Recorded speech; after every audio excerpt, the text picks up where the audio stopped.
courses for these drivers. And at a personal level, Mr. Speaker, ensuring that Kenyans pay attention and follow traffic rules while driving. And finally, Mr. Speaker, encourage us all to not call traffic crashes accidents and instead educate us all on why road crashes is often the more accurate term. I thank you. Mr. Speaker, do I go to my next statement? Absolutely. Just move to the second statement. One moment, please.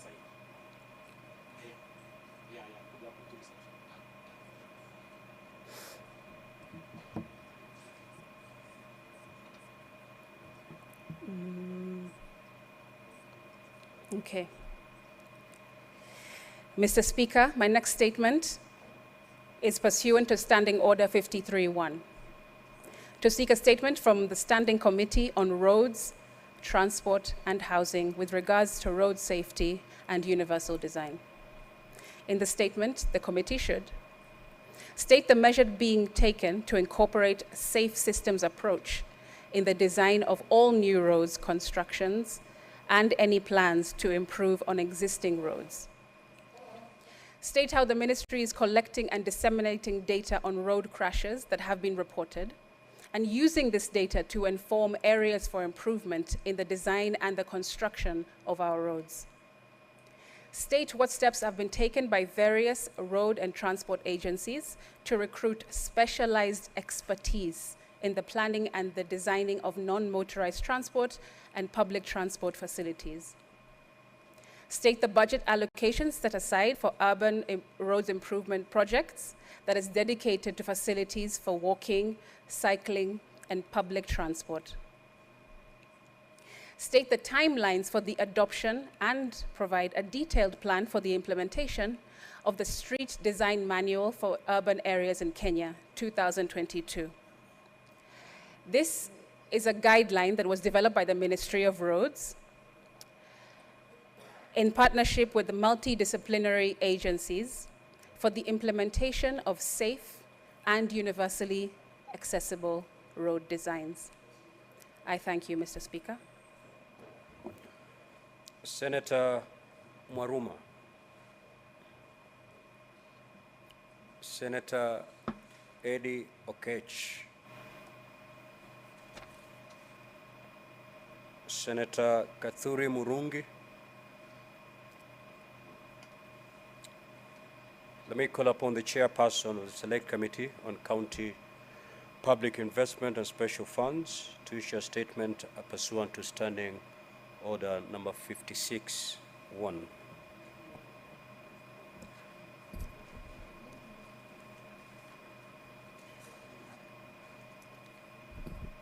Thank you, Mr. Speaker.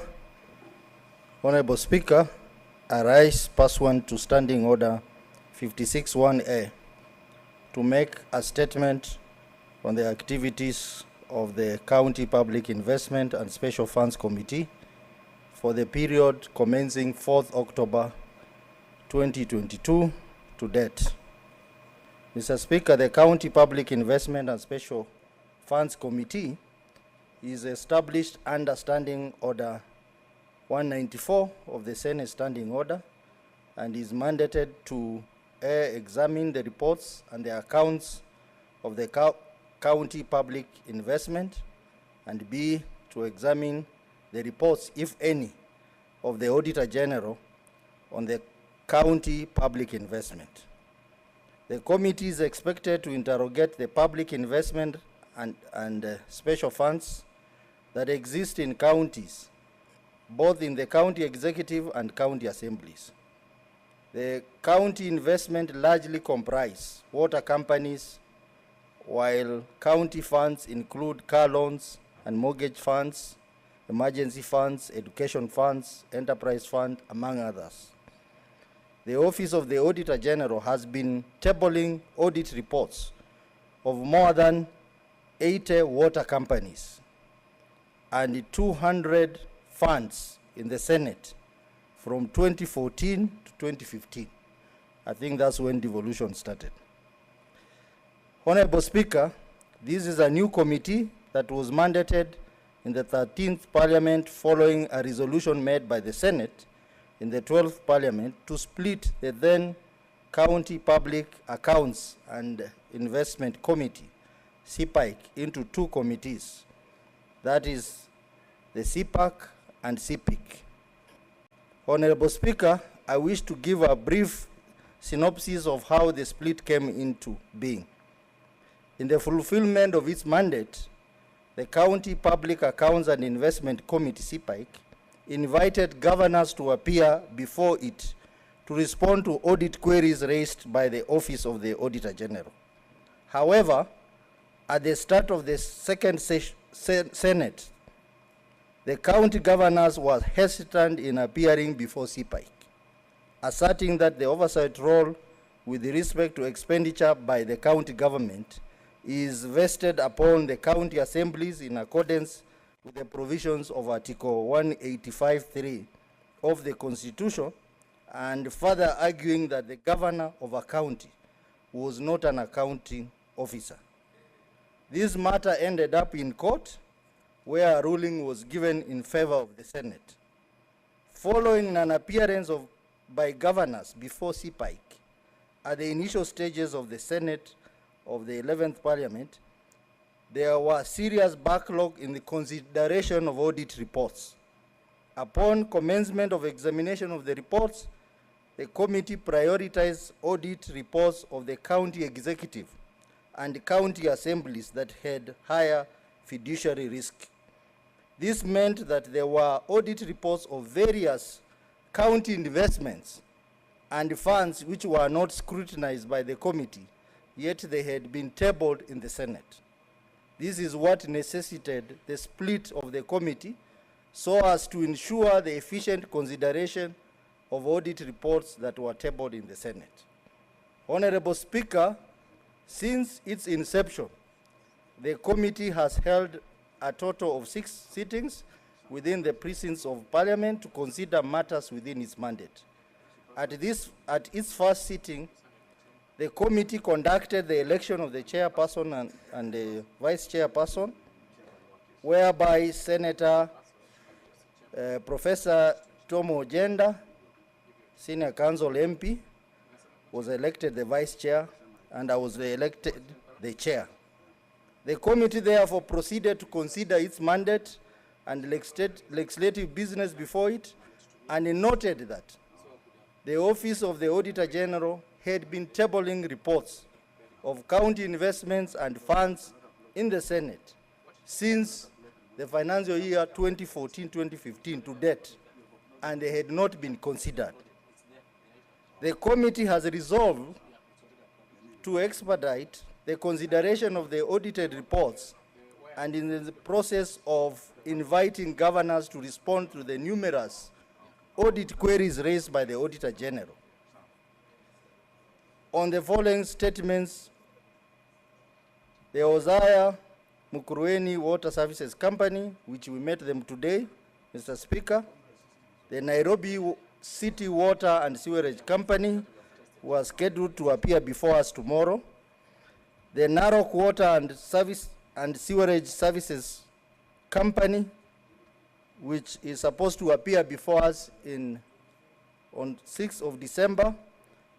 Kisumu County Car and Mortgage Scheme, and the Kisumu Water and Sanitation Company, who is scheduled to appear before us on the 7th December.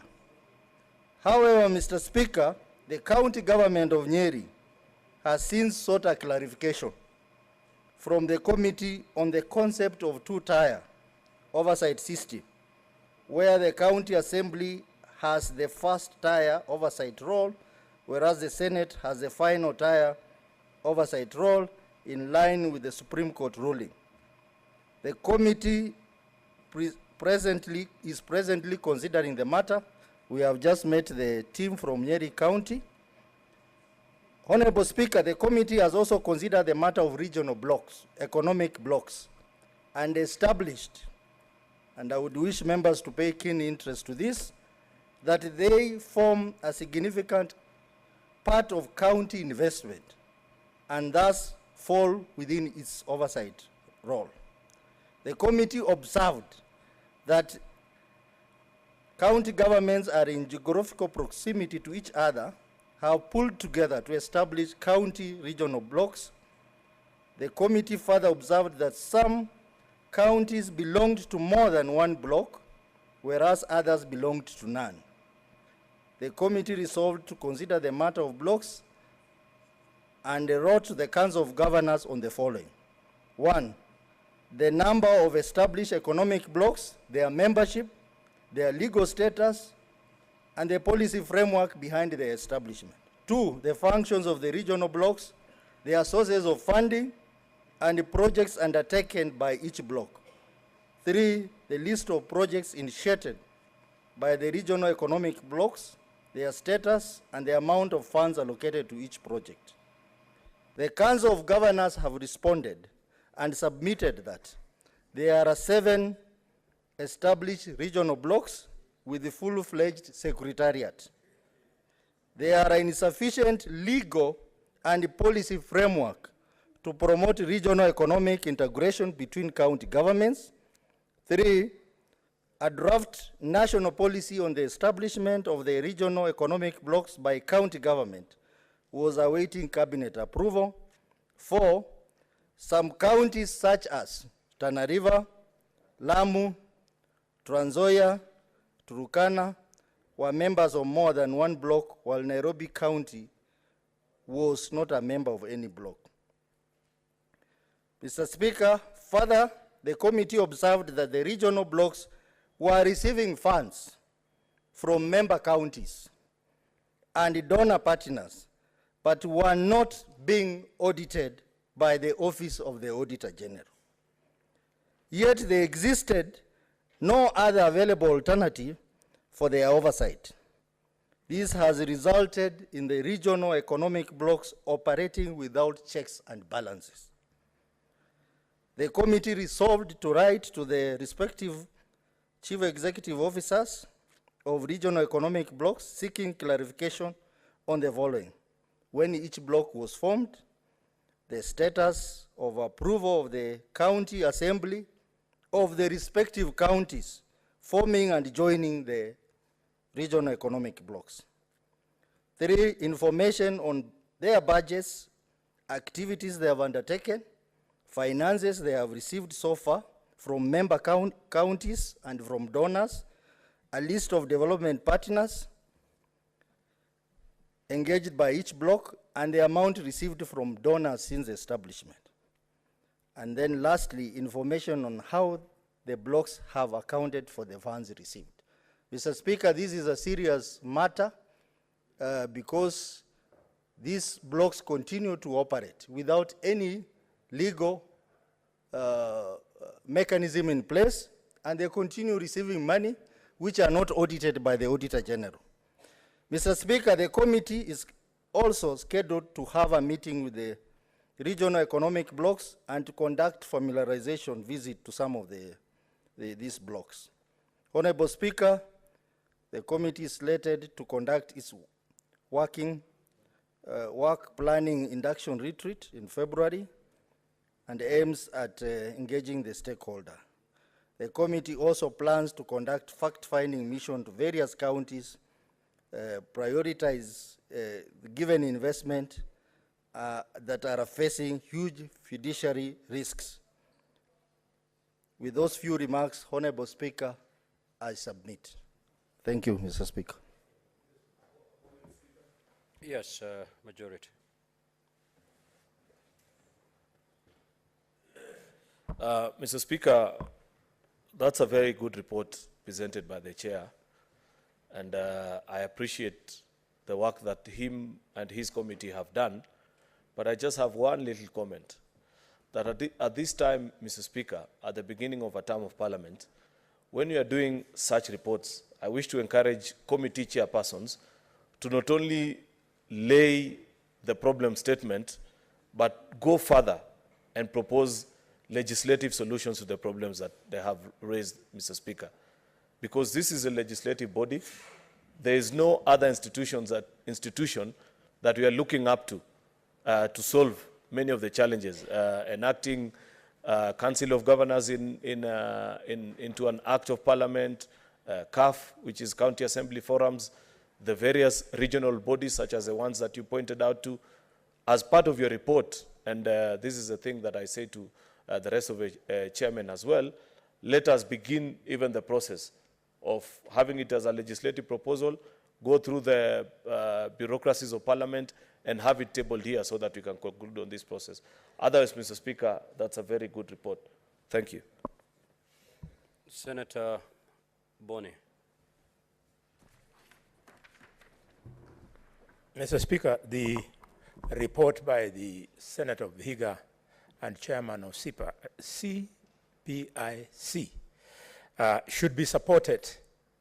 And Mr. Speaker, just by way of encouragement, to get rid of that backlog, you have an opportunity you can do by annual accounts, meaning for each respective entity that you look out, you consider the accounts for 2 successive years.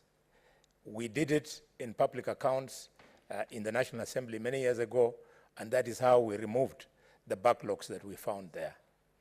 Point number 2, Mr. Speaker, this Senate should help this committee in declaring that economic blocks, any investment in economic blocks, any investment, and with due respect, Mr. Speaker, you've been a governor,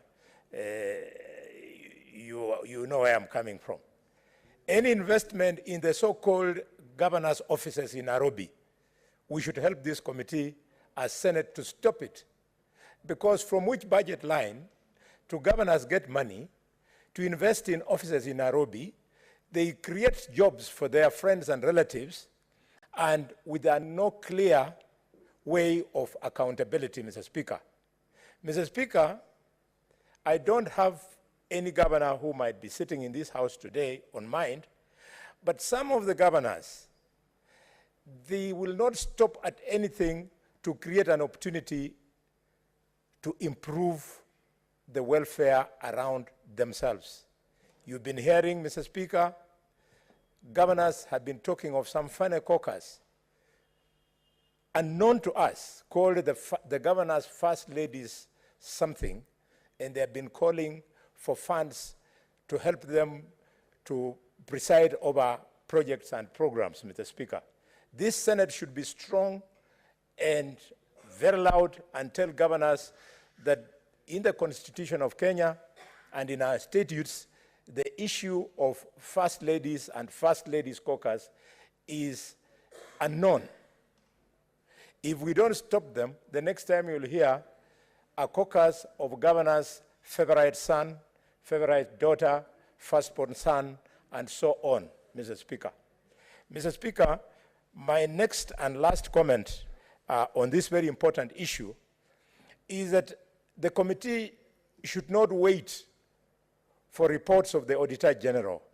We have obvious things that take place. For example, any investment done outside the required framework, a legal framework. For example, Mr. Speaker, I'm looking forward to this committee pursuing the county government of Kakamega in the 200 million shillings that the former governor invested in Mumias Sugar Company by way of paying farmers. No single farmer was paid, Mr. Speaker. The 200 million shillings vanished in thin air. These are things we want you to go in so that governors can have the fear of the Lord in their hearts and minds for them to respect public funds, Mr. Speaker. Thank you. Next order.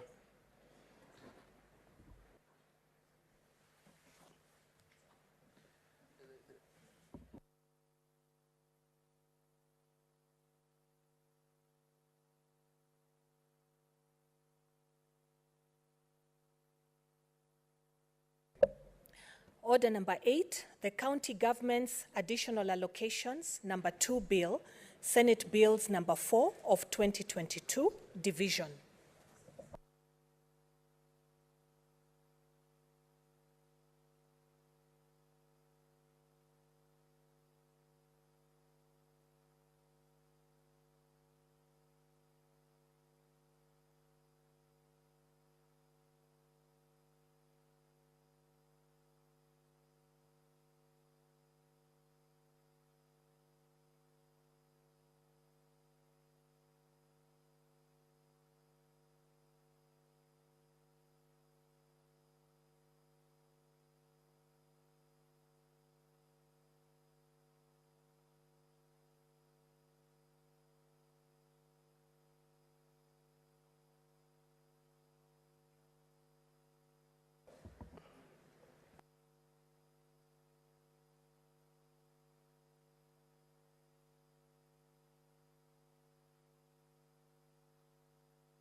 Senator Mazayo, what is your intervention? What is your point of order?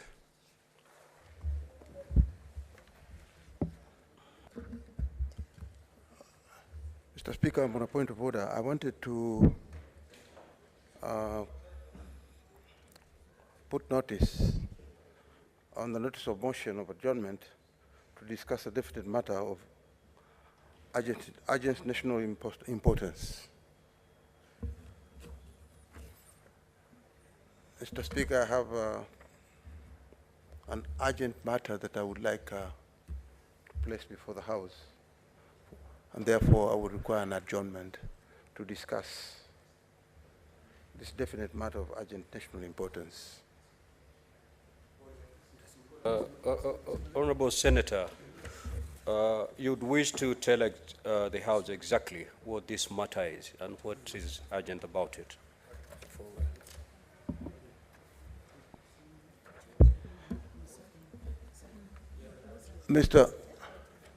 Thank you, Mr. Speaker. Mr. Speaker, this is a matter where I would like to discuss the GMO. Senator, just read exactly what you submitted for approval so that we deal with that. Yes, that pursuant to Standing Order 57, the Senate do adjourn to discuss a definite matter of urgent importance, namely the executive order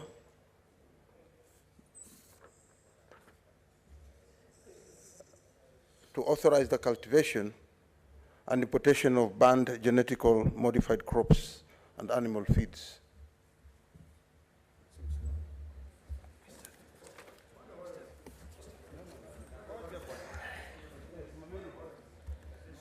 The Senator is on a point of order. This is a point of order.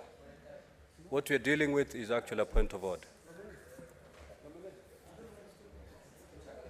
But Senator Mazayo, Yes. what you submitted for approval and what you've just stated, I don't seem to. it's different from what you submitted. I have some mix-up, if I may correct you.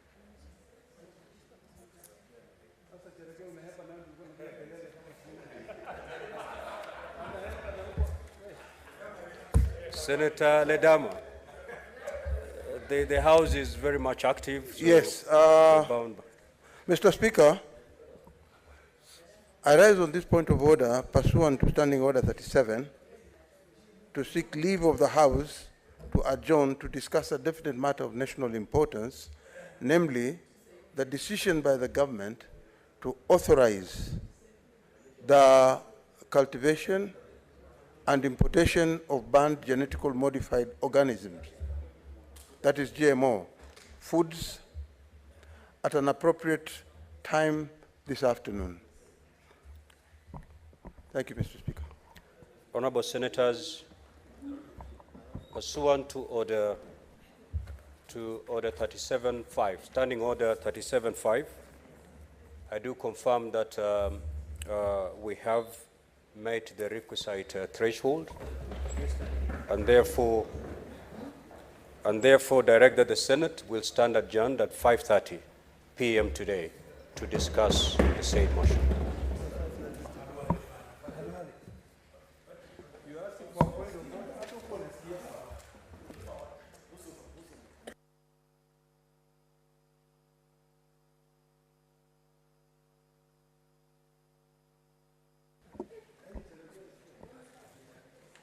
Honorable Senators, we shall now proceed to vote. The order has already been called out, so I'll proceed. We shall proceed to vote, and I direct that the division bell be rung for 5 minutes.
Honorable Senators, I do direct that the bell, the division be rung for another 5 minutes.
Sergeant at times kindly call, ring the bell once again.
Honorable Senators, I now direct that the doors be locked and the bar be drawn.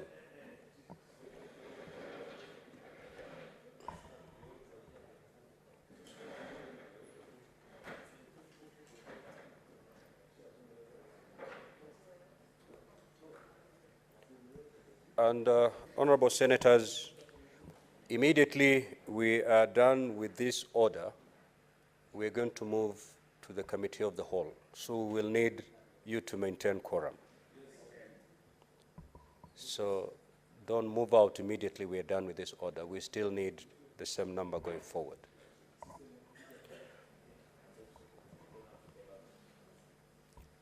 Honorable Senators, I now put the question, which is that the county government's additional allocations, number 2 bill, Senate Bills number 4 of 2022, be read a second time.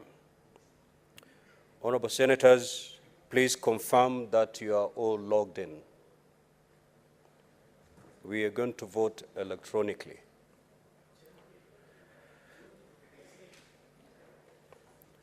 Honorable Senators, we are now ready for voting. Senators may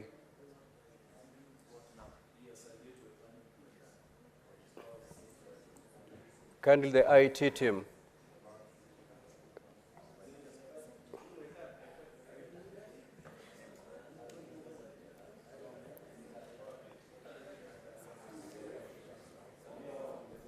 Honorable Senators, kindly confirm that you are now logged in.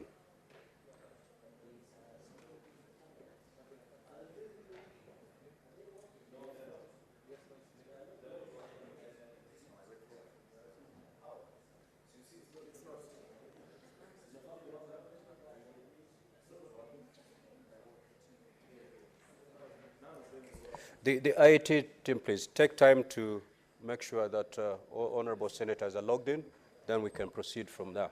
Just confirm first that we're logged in.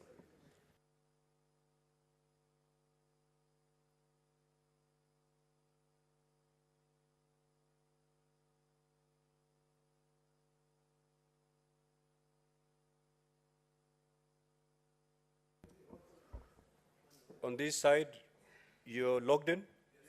So the problem is on this side. So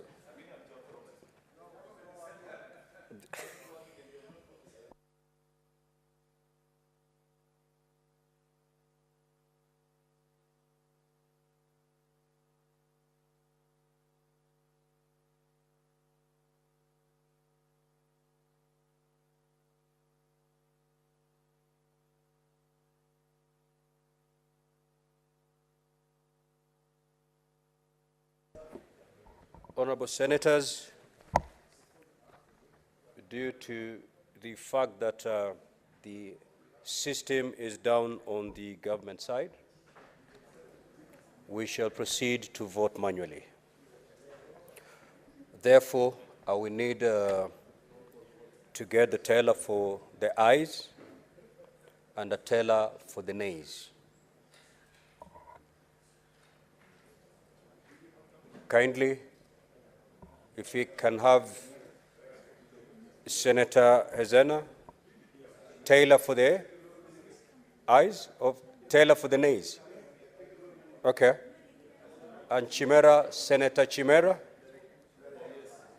for the ayes. So Senator Hezena, Taylor for the nays, and Honorable Senator Chimera, Taylor for the ayes.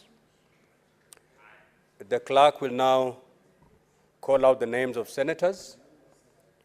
When you're called out, each senator shall rise in his or her place and declare assent or dissent to the bill in the following manner. Either I vote yes, or I vote no, or abstain altogether. Clerk, proceed.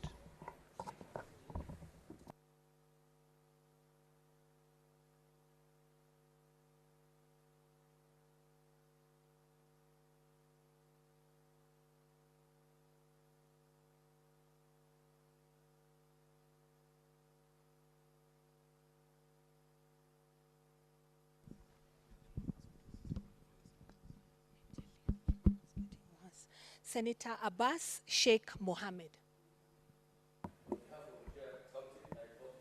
The microphone is not on. Maybe they vote from the dispatch. If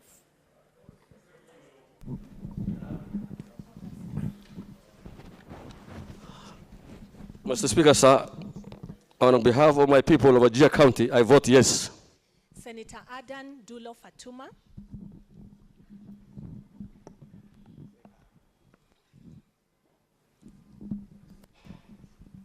I vote yes. Senator Boy Issa Juma, Kwale County. Senator Cherarke Samson, Nandi County.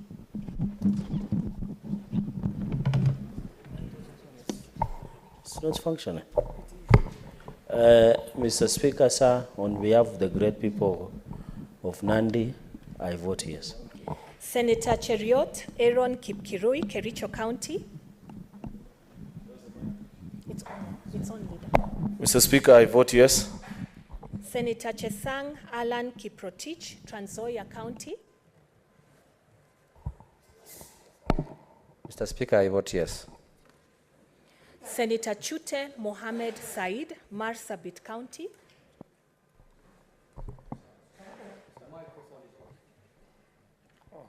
I vote yes. Senator Ekomwa James Lomenen, Turkana County. Senator Haji Abdul Mohammed, Garissa County. Senator Kajwang Moses Otieno, Homa Bay County.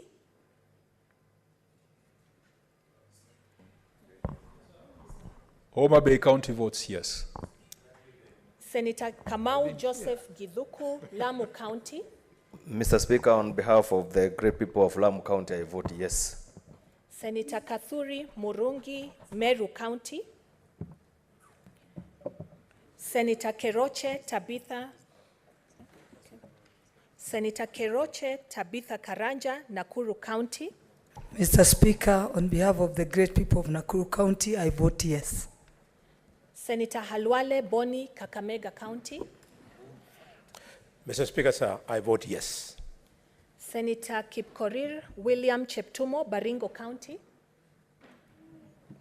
On behalf of the great people of Baringo County, Mr. Speaker, I vote yes. Senator Lelegwe Steve Tumbesi, Samburu County.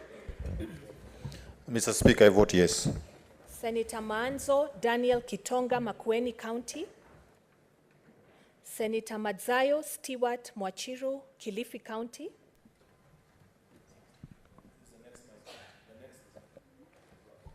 I vote yes. Senator Mandago Jackson Kiplagat, Wasingishu County. Mr. Speaker, I vote yes. Senator Medhu John Muhia, Nyandarua County.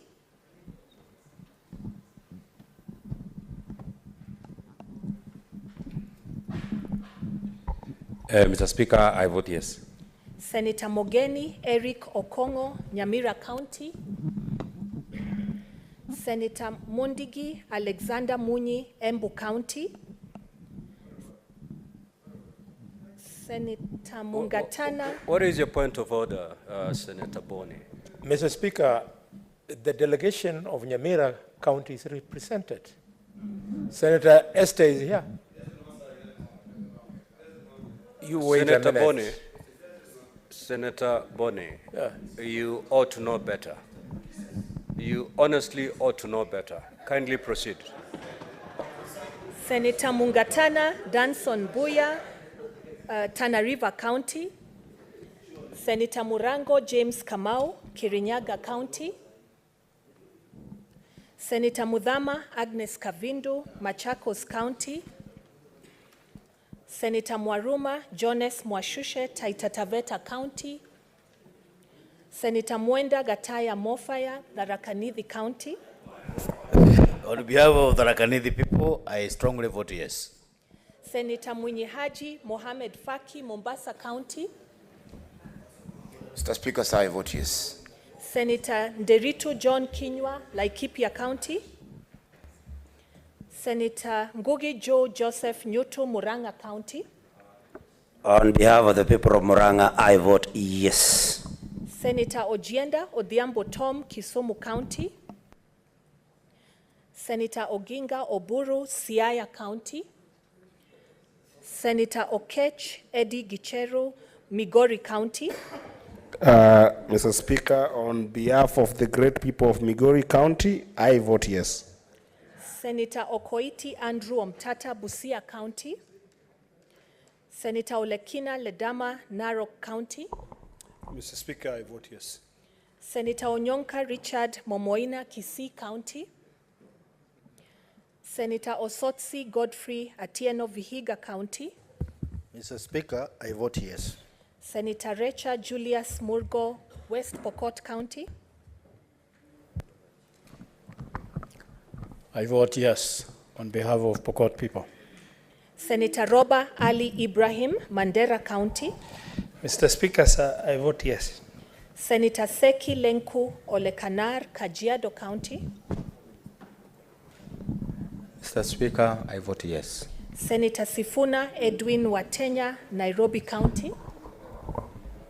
Mr. Speaker, Nairobi votes yes.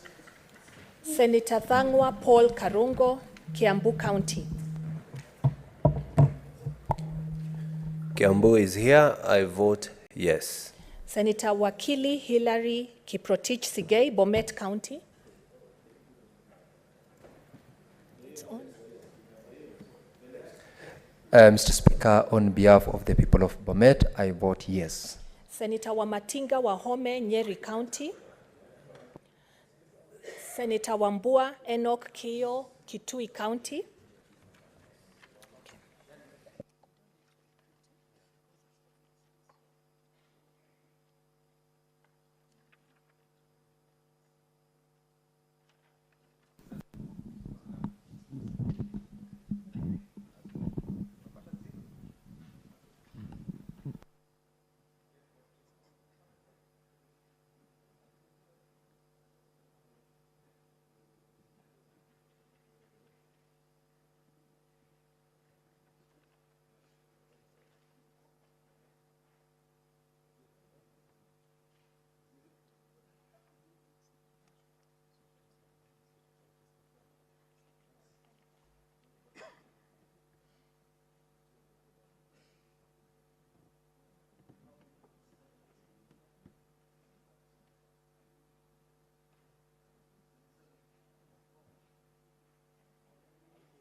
Honorable Senators, the results are as follows.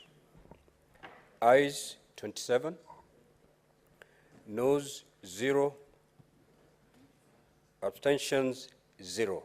So the ayes have it.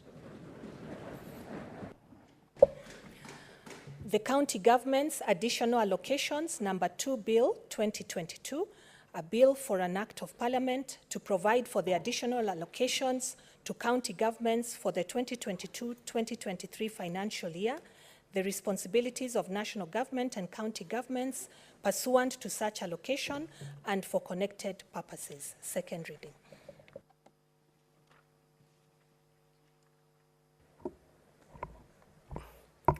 Honorable Senators, I now direct that the doors be open, be unlocked, and the bar be undrawn. Next order.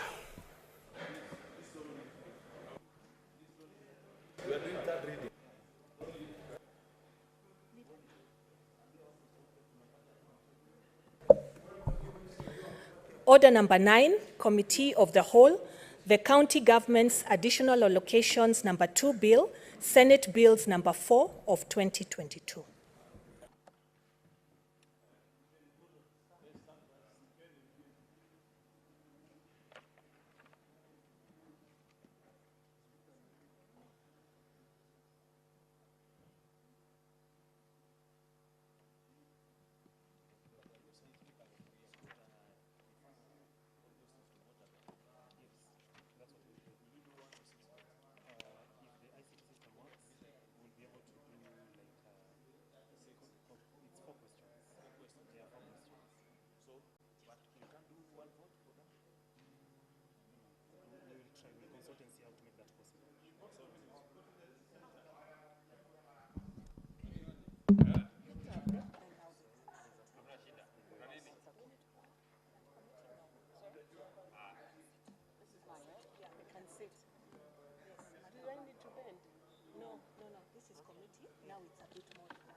So we do one, let's do one. Yes. So, because the system is not working. Okay. Sawa. Peleka basi. Peleka na motaraka.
Senators, we can start, and we are going into the committee of the whole House, and it is for the county government's additional allocation number 2 bill, Senate Bill number 4 of 2022.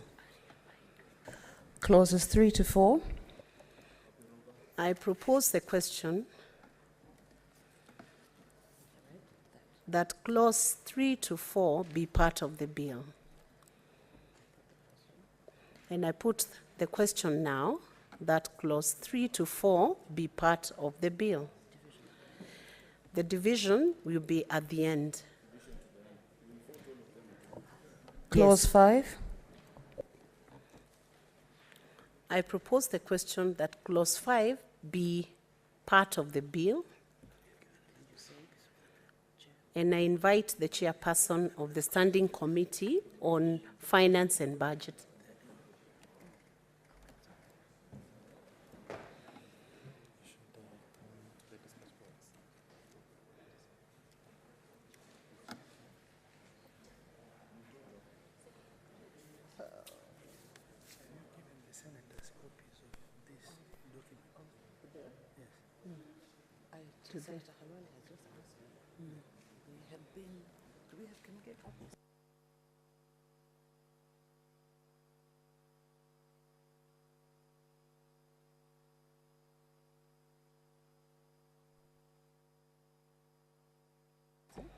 Senators, we request you access the bill from your iPads. It's not opening? The Secretariat will sort it in a minute, but in the meantime, I request the chairperson of the Standing Committee on Finance and Budget to proceed.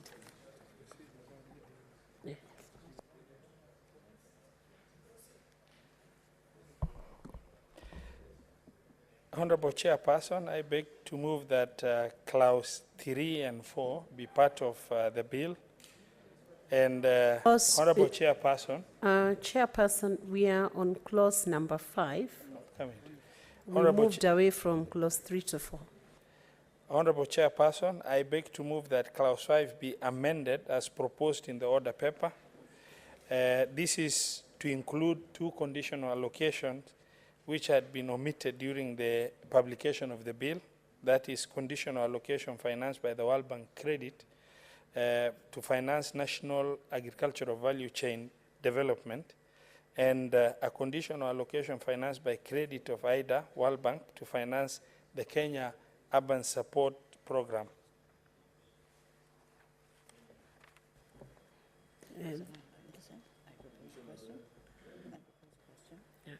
I propose the question that clause 5 be amended as proposed by the chairperson to the Standing Committee on Finance and Budget to include the 2 omitted items from the previous bill. And now I put the question that clause number 5 be amended as proposed. The division will be at the end. Okay. Clause 6.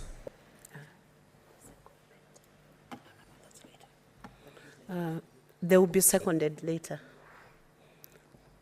I propose the question that clause 6 be part of the bill, and I request the chairperson to the Standing Committee on Finance and Budget to take.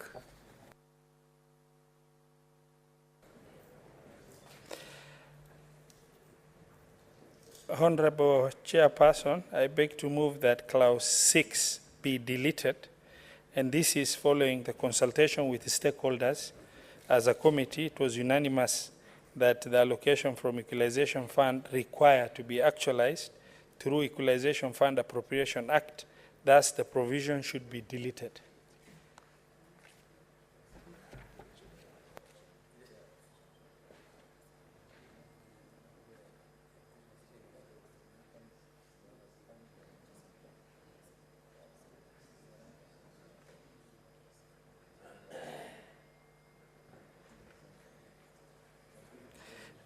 And I say again, clause 6 Honorable Chairperson, I beg to move that clause 6 be deleted, and this is following consultation with stakeholders. It was unanimous that the allocation from the Equalization Fund required to be actualized through Equalization Fund Appropriation Act. Thus, the provision should be deleted, and I request Senator Faki to second. Chair, I second.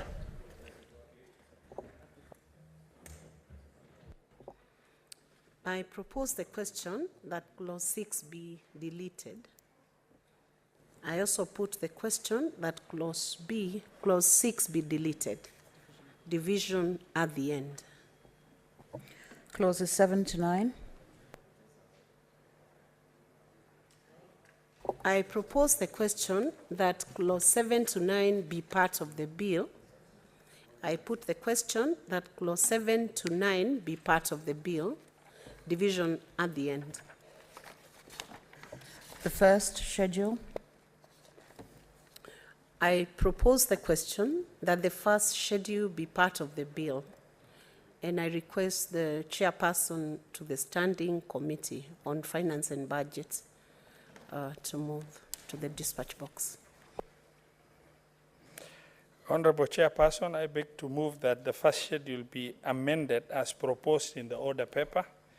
This is to amend the conditional allocation on the supplement for construction of county headquarters. The allocation are as advised by the National Treasury, and I request Senator Faki to second. Madam Chair, I second. Thank you. I propose the question that the first schedule be amended as proposed, and I now put the question that the first schedule be amended as proposed. Division at the end. The second schedule. What is your point of order, yes, Senator Boni? Madam Chair. Madam Chair, we're making law. These iPads are not working. Members don't have the hard copy. Could you please direct that the clerk delivers hard copies? The clerk and the secretariat, can you give members hard copies of this bill? You have one? I think we have a few copies, members. Give one to Senator Boni.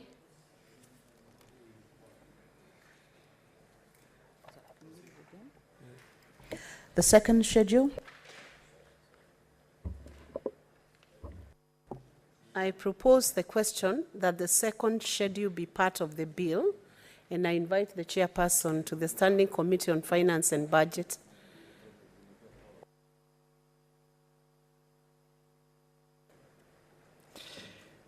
Honorable Chairperson, I beg to move that the second schedule be amended as proposed in the order paper, and having amended clause 5, subsection 2 to include the conditional allocation which had been omitted before during publication. Consequently, the second schedule must be amended to reflect the new allocation. Further, the National Treasury has advised on some conditional allocation which need to be adjusted to fall within the rationalized budget for financial year 2022-2023. And I request Senator Faki to second.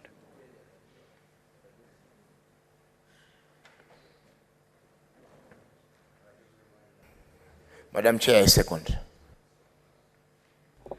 Thank you. I propose the question that the second schedule be amended as proposed, and I now put the question that the second schedule be amended as proposed. Division at the end. The third schedule. I propose the question that the third schedule be part of the bill, and I invite the chairperson to the Standing Committee on Finance and Budget to take the dispatch box. Thank you, Honorable Chair.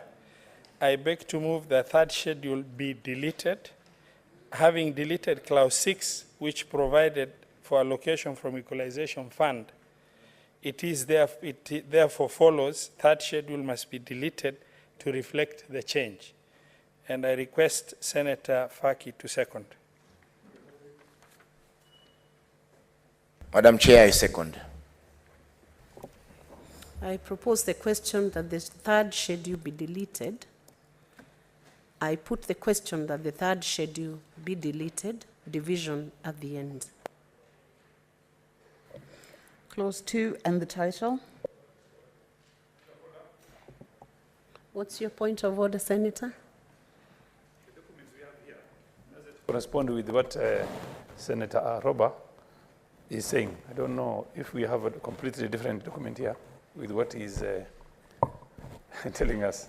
What document do you have? The documents I have are completely different from what he's saying. Can you approach the clerk? Yes, please.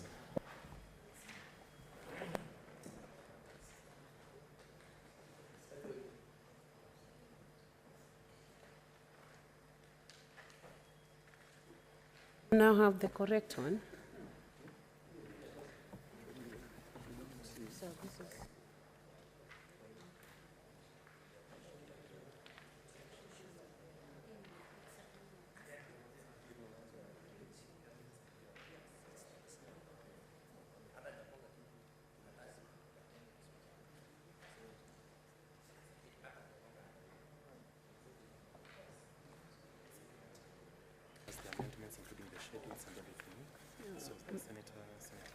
Honorable Senators, the amendments are in the supplementary order paper.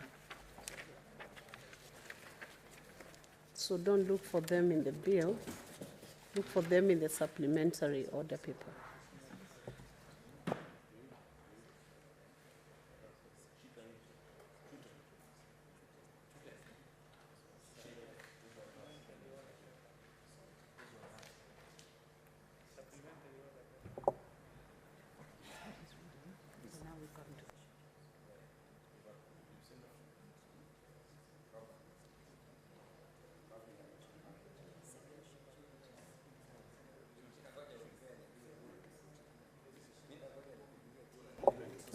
I believe Senator Chute is now comfortable.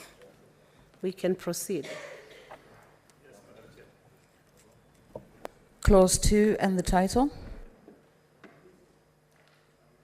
I propose the question that clause 2 and the title be part of the bill. And I now put the question that clause 2 and the title be part of the bill, division at the end. Clause 1. I propose the question that clause 1 be part of the bill, and I invite the chairperson to the Standing Committee on Finance and Budget to make proposals. Honorable Chairperson, I beg to move that clause 1 be amended as proposed in the order paper. And this is a short title and commencement, having removed the equalization fund. The citation of the act this act may be cited as county government additional allocation number 2 act and shall be deemed to have come into effect from 1st of July in order to facilitate funds flow to the counties. I request Senator Faki to second. Madam Chair, I second. I propose the question that clause 1 be amended as proposed, and I put the question that clause 1 be amended as proposed, division at the end.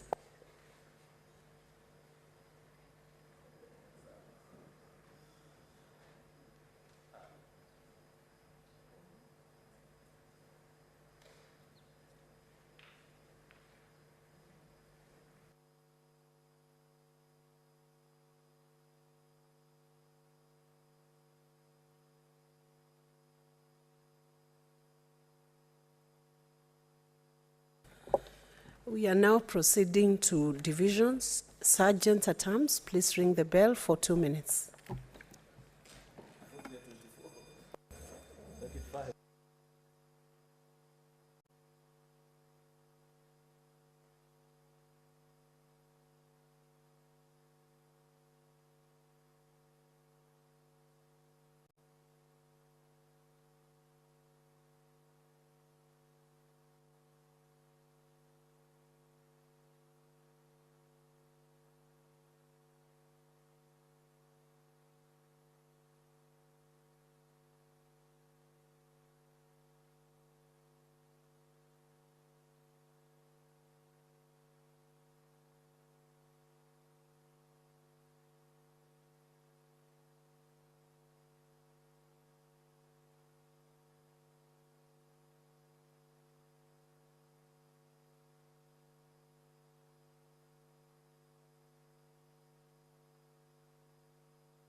One division.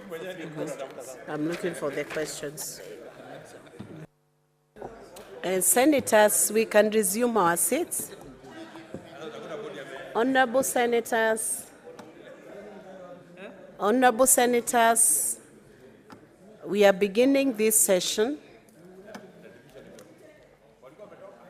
We are now doing the division, and we are commencing. There will be one division for the 3 questions. Proceed. Clauses. Honorable senators, can you resume your seats, please?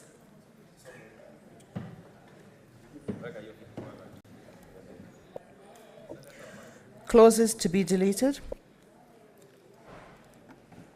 I put the question that clause 6 and the 3rd schedule be deleted. Clauses with amendments. I put the question that clause 5, the 1st schedule, the 2nd schedule, and clause 1 be amended as proposed. All clauses. I put the question that clause 3, clause 4, clause 5 is amended, clause 7, clause 8, and clause 9. The 1st schedule is amended, the 2nd schedule is amended, clause 2, the title, and clause 1 is amended, be part of the bill.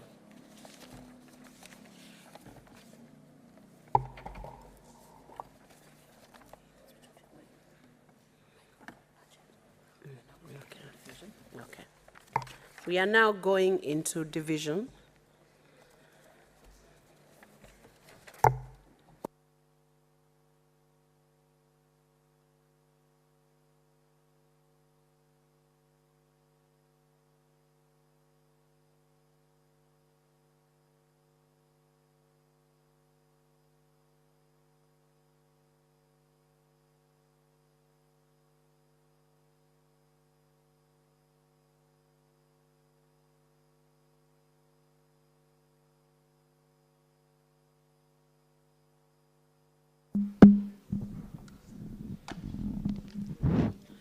Senators, are your systems working? Are you logged in? Okay, we can proceed to division.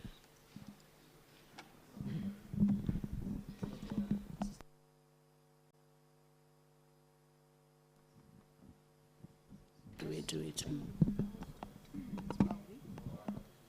We are going.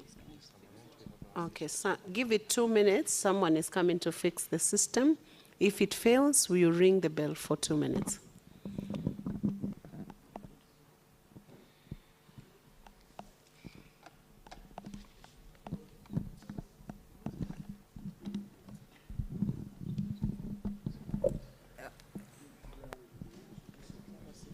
Innocent, is your side working? Mine is working. Yeah, It's working.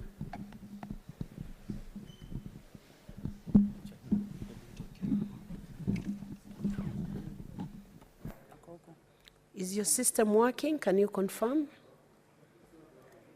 Okay.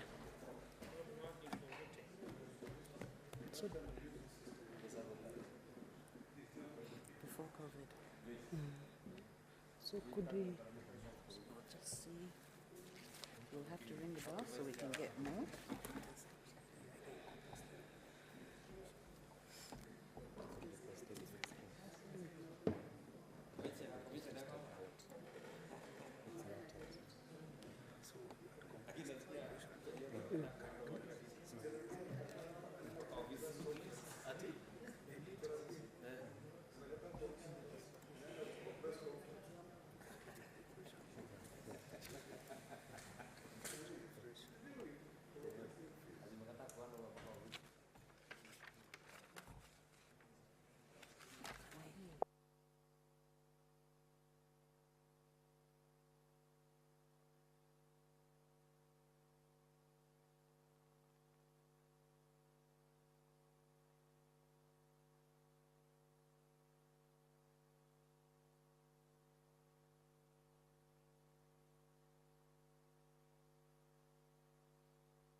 Sergeant at Arms, please ring the bell once again for 2 minutes.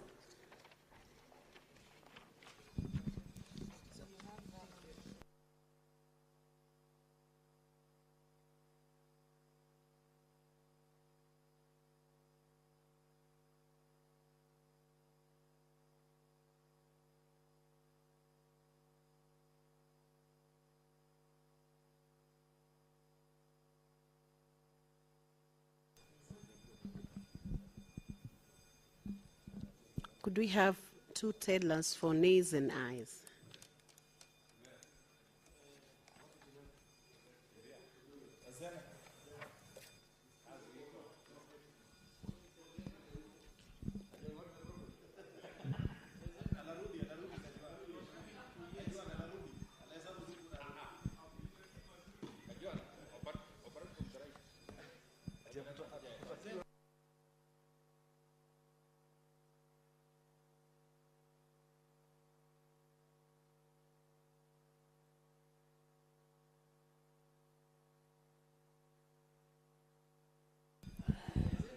Zena.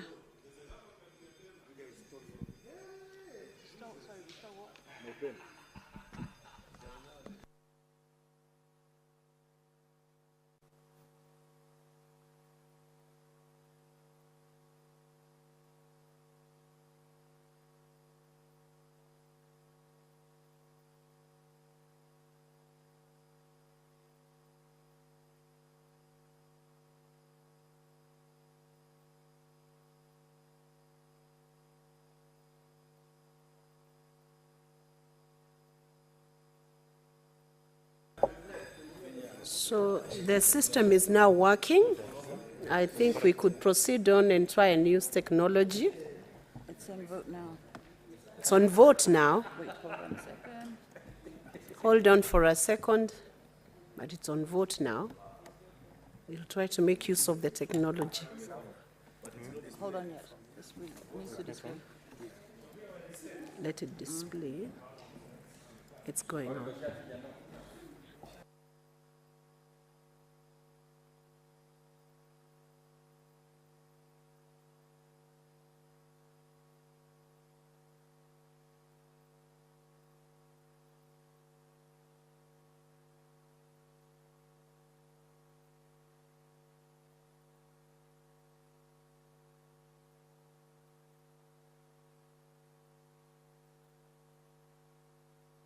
Just 1 second. It's being reset. Should take half a minute.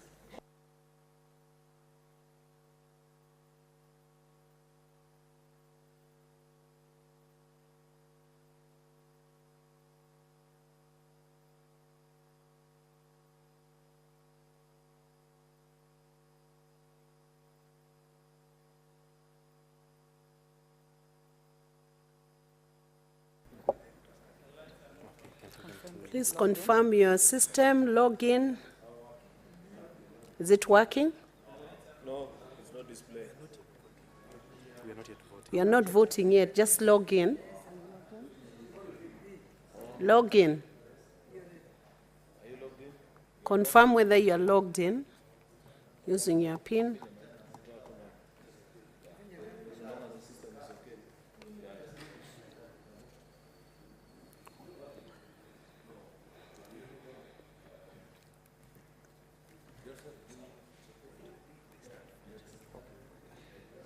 Are you ready? Are you ready? Okay.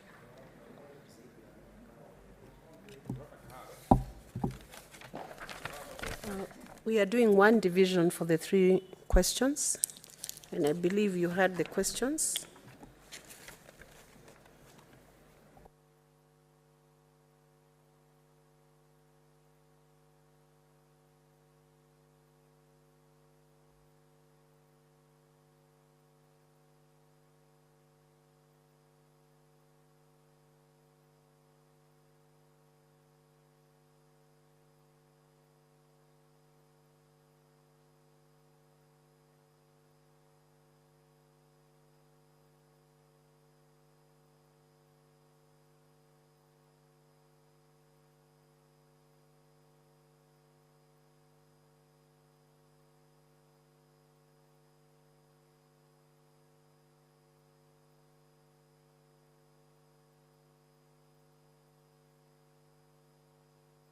You can proceed to vote. You can see the countdown.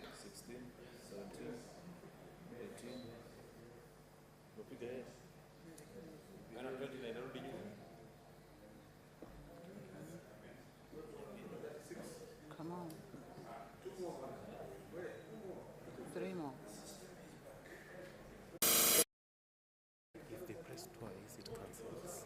is it going 21? Don't press twice. Press.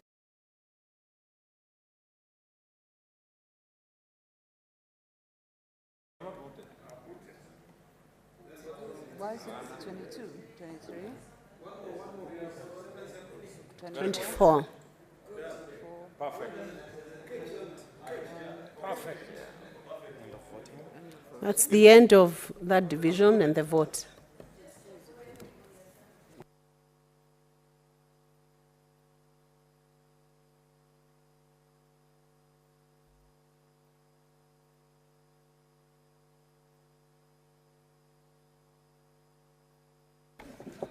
We want to recheck whether there's anyone who has failed to vote in the House in just 1 second, few seconds.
Honorable Senators, I want to give the results of the division. The ayes, 24 votes. The nays, 0 votes.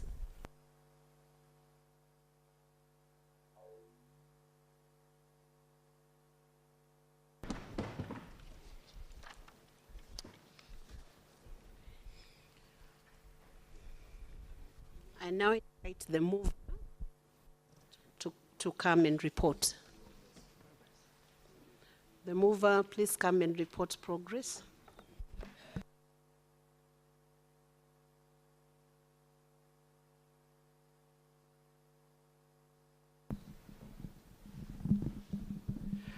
Honorable Chairperson, I beg to move that the committee do the report to the Senate, its consideration of County Government Additional Allocation Bill number 2, which is Senate Bill number 4 of 2022, and its approval thereof with amendments. Thank you.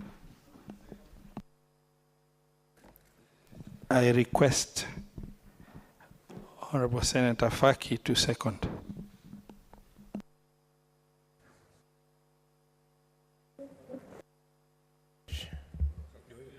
Madam Chair, I second. I put the question that the committee do report to the House its consideration of the county government's additional allocations number 2 bill, Senate Bills number 4 of 2022, and its approval thereof with amendments. As many as are of that opinion say aye. As many as are of contrary opinion say nay. The ayes have it.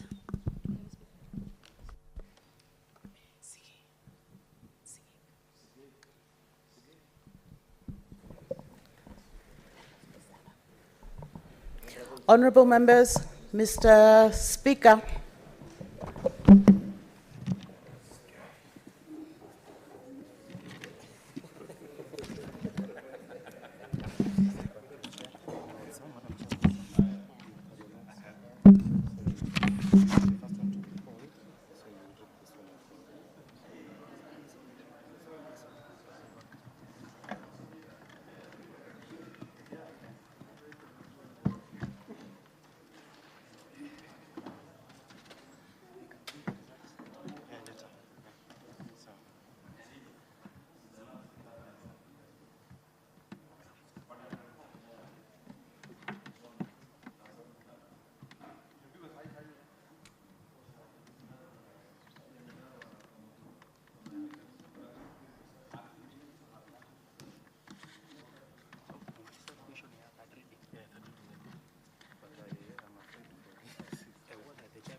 where's the one for? Oh, thank God they didn't meet tomorrow. It was this one. Honorable members, order. I now want to call upon the chairperson to report to the House. Senator Veronica Maina. Mike.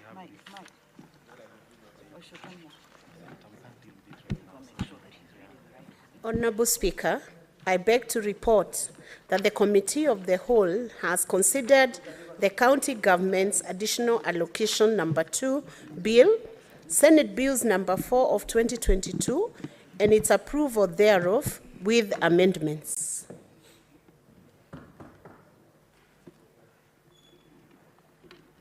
I now call upon the mover as well to report to the House.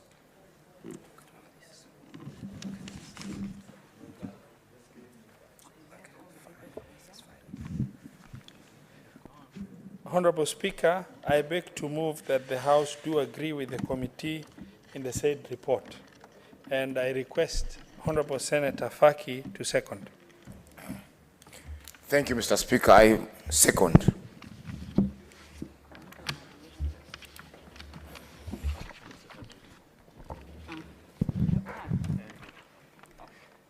Now, honorable members, I now propose adoption of the report that the House do agree with the committee in the said report. Honorable members, I now put the question that the House do agree with the committee in the said report. And as many as those of similar opinion say aye. The ayes have it.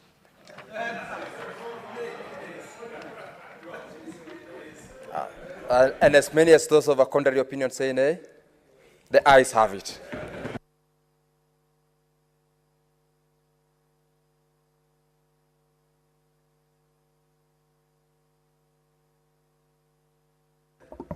Now, I call upon the mover of the motion.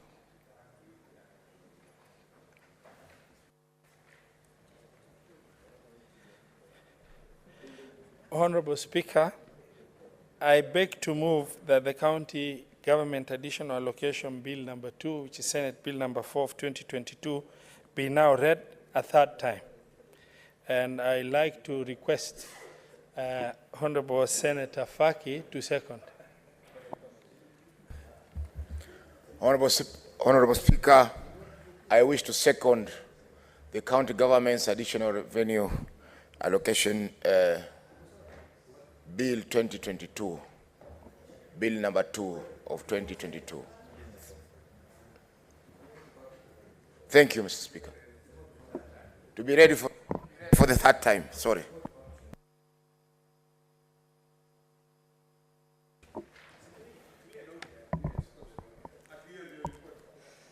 Honorable members, I now propose the question for the third reading. I propose the question that the County Government Additional Allocations Bill number 4, Senate Bill number 4, be now read a third time.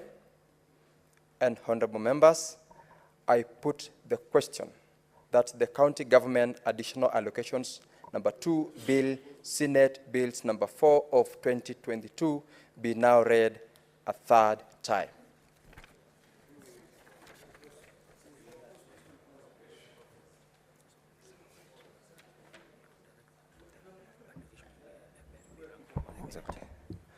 Honorable members, I direct that the bell be rung for 1 minute for division.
Members, you can now prepare to start voting. The system is on and active. You can start voting.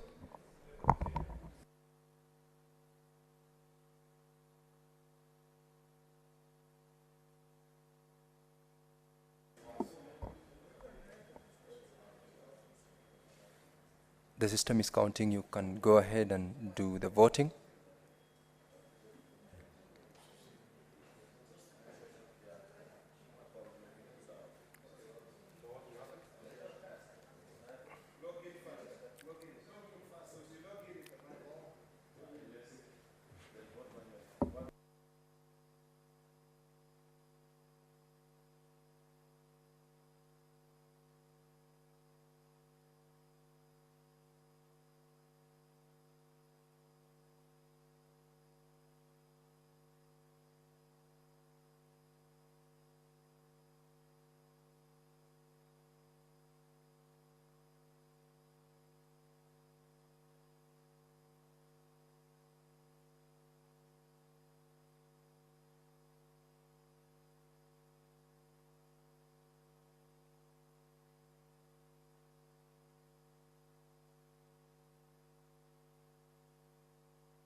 The Honorable Senator from Nakuru, Senator Karanja, kindly come approach the clerk to vote.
Honorable Senator Mazayo, could you please also approach there to sign and record? Senator Lomenen as well, his own record. Could you please approach the clerk's desk?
Honorable members, now we have got the results of the vote.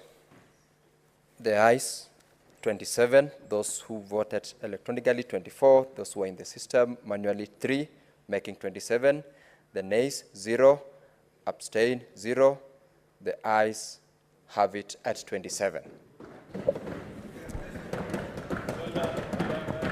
A bill for an act of parliament to provide for the additional allocations to county governments for 2022-2023 financial year, the responsibilities of national government and county governments pursuant to such allocation and for connected purposes.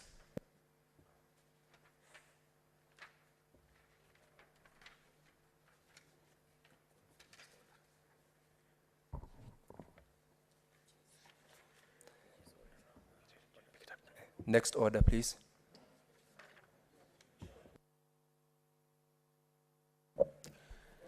Order number 10, motion, integrating climate education into national education curriculum.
The Honorable Senator Eddie Okech, you may read your statement as we wait for Senator Zhang to move his motion.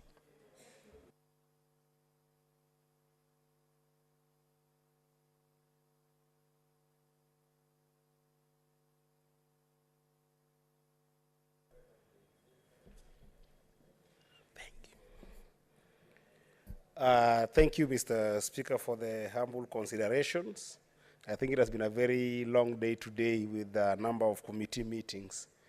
And I'm glad that we were able to achieve passing of the motion that I just ended on the county revenue allocation, additional allocation bill. So, Mr. Speaker, sir, I rise pursuant to standing order number 53, 1, to seek a statement from the Standing Committee on National Security, Defense and Foreign Relations on the state of insecurity and wanton killings in Migori County, particularly in Awendo constituency and Migori town. In the statement, the committee should, 1, explain the circumstances surrounding the increase in insecurity and killings of residents in violent attacks in Migori County, particularly in Awendo constituency and Migori town, and provide this aggregated data on reported cases of crime in the two areas from January 2022 to date, detailing the number of people killed and time of the crimes and the status of investigations into the prospective cases. 2, explain the inability by the police to contain the menace, considering, Mr. Speaker, the reports that the police are protecting the criminals, and state the measures in place to hold to account officers who will be found culpable of providing such protections, Mr. Speaker. 3, Mr. Speaker, state the steps the Ministry of Interior and National Administration has taken, if any, to stop the killings, strengthen security in the areas, and bring to book the perpetrators of the heinous acts in order to protect the residents from the senseless killings. 4th, Mr. Speaker, outline the measures, if any, that the ministry has put in place to ensure that families that have lost their kin from the brutal killings, Mr. Speaker, including breadwinners, are all fully compensated for the loss of loved ones. And lastly, Mr. Speaker, invite the CS for Interior and National Administration and the Inspector General of the National Police Service to a meeting with all senators to respond to this and all other security-related issues in view of the rising insecurity in the country. I thank you, Mr. Speaker. Next order, please. Order number 11, motion, state of food security in Kenya. The Honorable Senator Mwenda Gataya, Mofaya, kindly move the motion.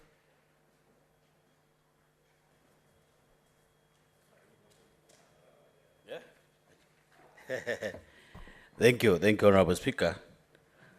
I beg to move that, aware that Article 43 of the Constitution of Kenya, 2010, stipulates the rights of every person to be free from hunger, to have adequate food for acceptable quality, and to clean and safe water in adequate quantities. Further, aware that there is a prevailing food shortage in Kenya, which is as a result of, among other factors, lack of and inadequate rainfall over the last 2 years, the consistent decline in the number of farmers and lands committed to farming, and the Russia-Ukraine war that has led to an increased cost of fertilizer and fellow products, which are critical farm inputs, subjecting 4.1 million Kenyans in the arid and semi-arid lands also to an acute food insecure situation, and about 943 500 children under 5 years, and 270 pregnant and lactating mothers to acute malnutrition, according to the Kenya Food Security Steering Group report. Noting that about 1.5 deaths of livestock have so far been reported in the arid and semi-arid lands, ASOS, and that the situation is expected to be dire in light of experts' projection that we may miss the normal cycle of rain expected in October, November and December 2022, and that could be the worst drought ever we have experienced in quite a number of years, 40 years. Noting that 1.5 million deaths of livestock have so far been reported in the arid and semi-arid areas, and that the situation could dire, I think, Honorable Speaker, I've repeated, concerned that the country is recording instances of conflicts between crop farmers and pastoralists over the scarce source of water, and the factor which is resulting in the destruction of crops and deaths of livestock, further exacerbating the food crisis, and that the challenge of food shortage is now spreading to areas previously presumed to be rain-rich, such as Mount Kenya, whose residents are now relying on government emergency food supplies. Now, therefore, the Senate urges the Minister of Agriculture and Livestock Development to develop targeted policy programs aimed at addressing the food insecurity in the country, including the following: coordinate with the county government to establish strategic grain reserves across the country within drought-stricken areas receiving priority. 2, develop livestock feeding programs in ASO regions, providing water and feeds to the livestock farmers. 3, coordinate with the National Drought Management Authority to do quarterly reports to the Senate on the drought situation in the country. 4, subsidize agricultural production. 5, establish apertures in ASO counties, and further recommends that the National Treasury and Economic Planning increases funding to the National Drought Disaster Fund. The Senate resolved on as follows. The Senate resolved the debate on the motion of respondent majority. I think that this is the wrong one, Honorable Speaker. I think I'm done with that one. So, Honorable Speaker, considering that we have gone through a very severe drought for the last few months, I think it's a tradition in Kenya, Honorable Speaker, that whenever we lack rains for the few months or for a few years, we really have a lot of problems as a country. So it is important, Honorable Speaker, for this House to do some serious mitigation to make sure that we have some permanent solutions to some of these problems that we are really suffering from year to year. Honorable Speaker, if you look at the kind of problems that we are facing, especially the drought, the semi-arid areas, people have lost livestock, people have died, children are suffering, even lactating mothers are dying. So, Honorable Speaker, it is important for us as a House to put strong measures on board so that we don't have to have these things in the future. So I request Honorable Seki to support the motion.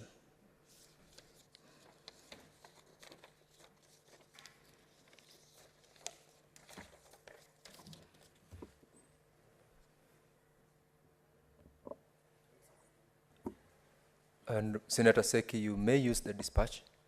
Seems technology is failing you from your end. I'm requesting Honorable Seki to second the motion.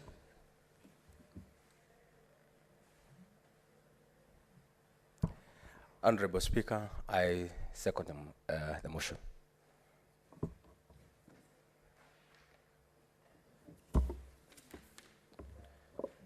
Honorable Senators, I propose the question that aware Article 43 of the Constitution of Kenya 2010 stipulates the rights of every person to be free from hunger, to have adequate food of acceptable quality, and to clean and save water in adequate quantities. Further aware that there is a prevailing food shortage in Kenya, which is as a result of, among other factors, lack of an inadequate rainfall over the last 2 years, the consistent decline in the number of farmers and lands committed to farming, and the Russian-Ukraine war that has led to an increased cost of fertilizer and fuel products, which are critical farm inputs, subjecting over 4.1 million Kenyans in the arid and semi-arid land areas to acute food insecure situation, and about 942,000 500 children under 5 years and 134,270 pregnant and lactating mothers to acute malnutrition, according to the Kenya Food Security Steering Group KFSSG report, noting that about 1.5 million deaths of livestock have so far been reported in the arid and semi-arid lands,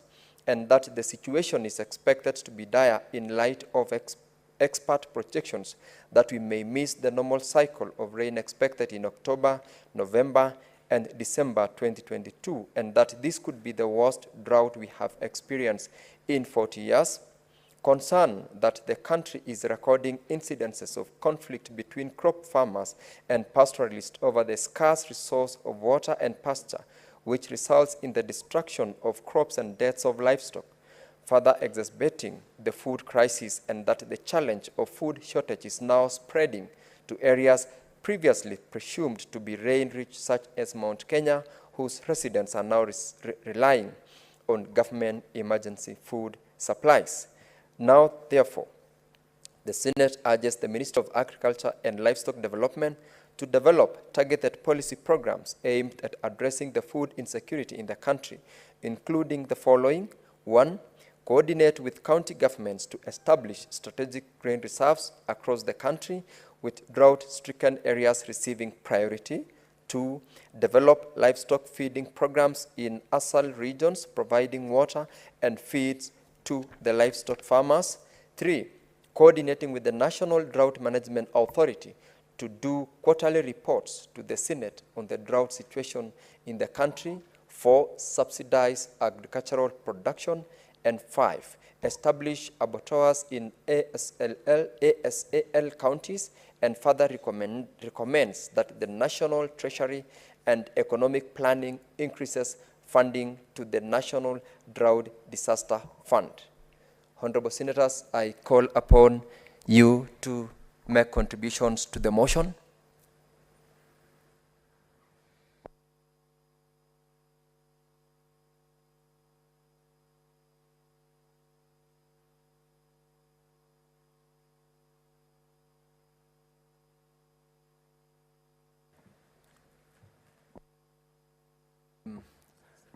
Senator Karungo Thangwa Paul, Kiambu.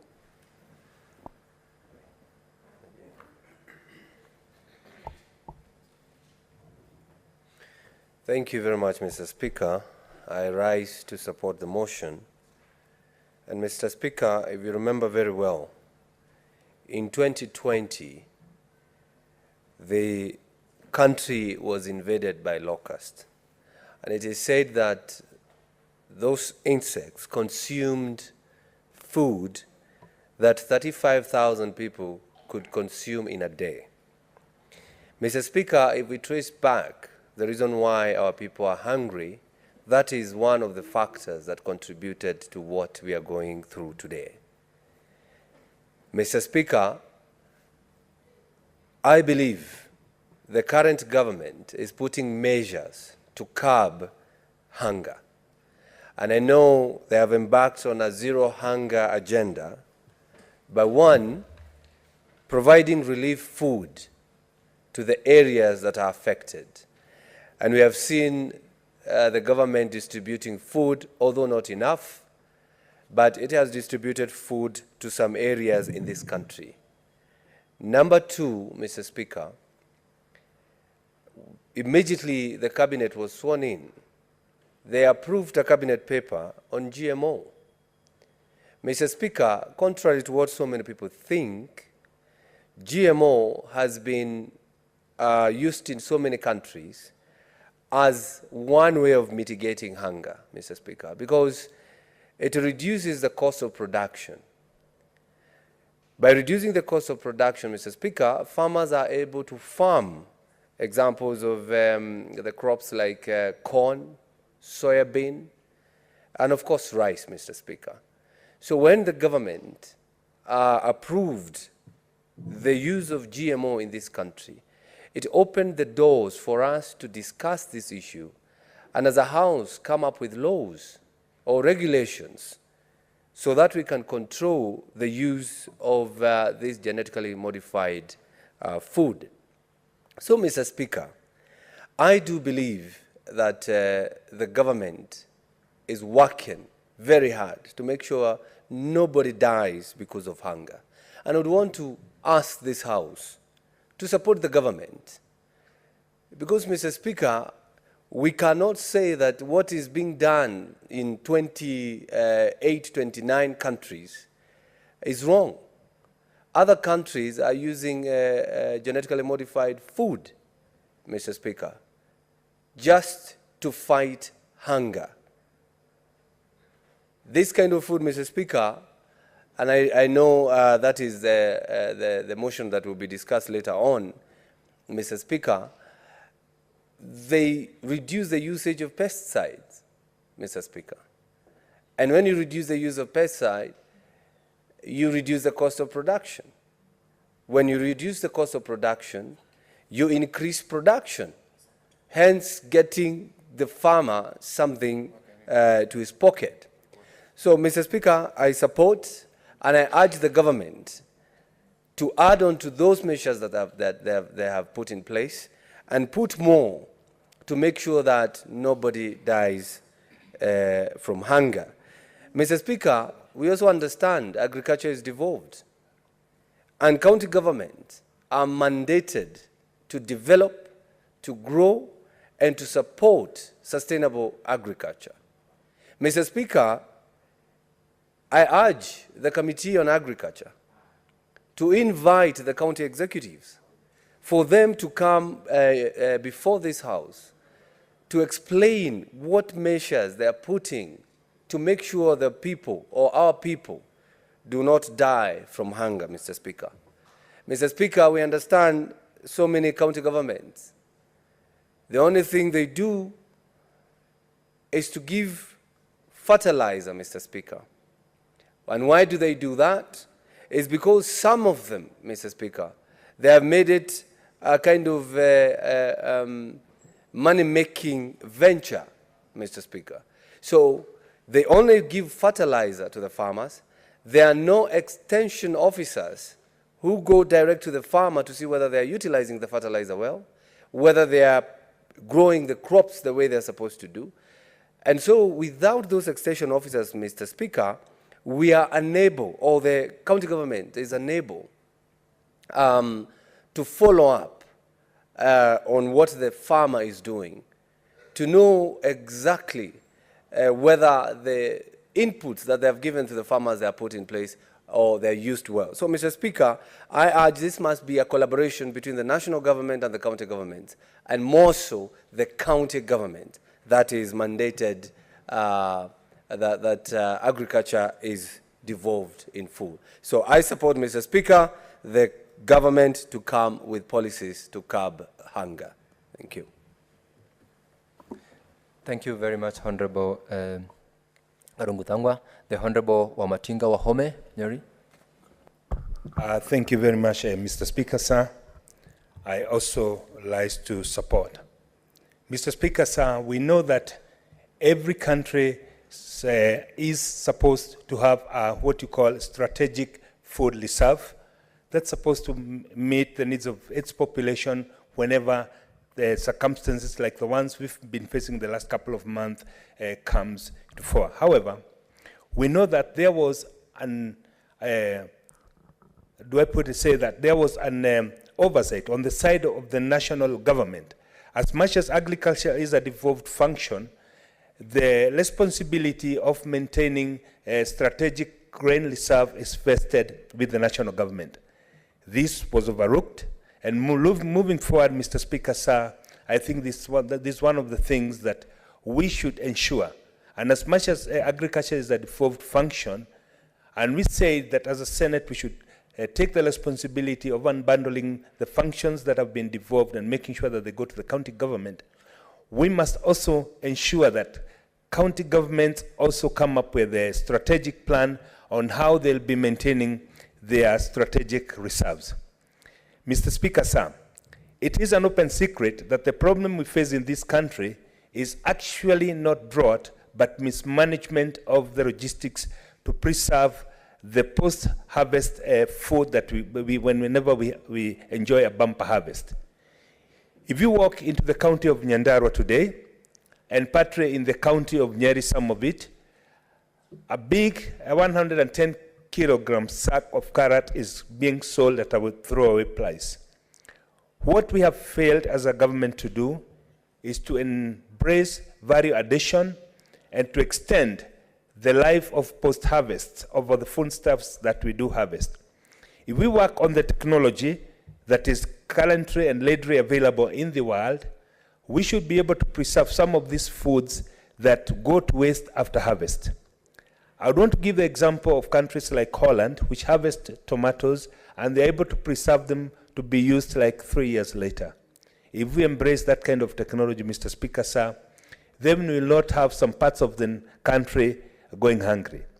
Now that the rains have set in, Mr. Speaker, sir, we would expect in the next couple of months, we'll have bumper harvest on milk, and we'll see a lot of it going to waste because the country does not or has not prepared itself to deal with situations where we have a lot and where we have too little.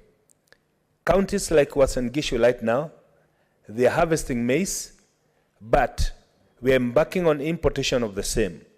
We will see a situation whereby the farmers in Rift Valley are not able to sell their surplus because the government has already licensed importation of maize and other dry grains.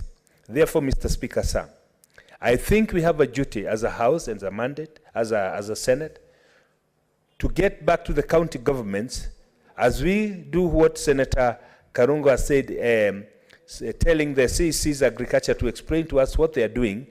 We must also ask ourselves and the national government, what is the policy framework that has been put in place to ensure that we do not lose a lot after we have harvested?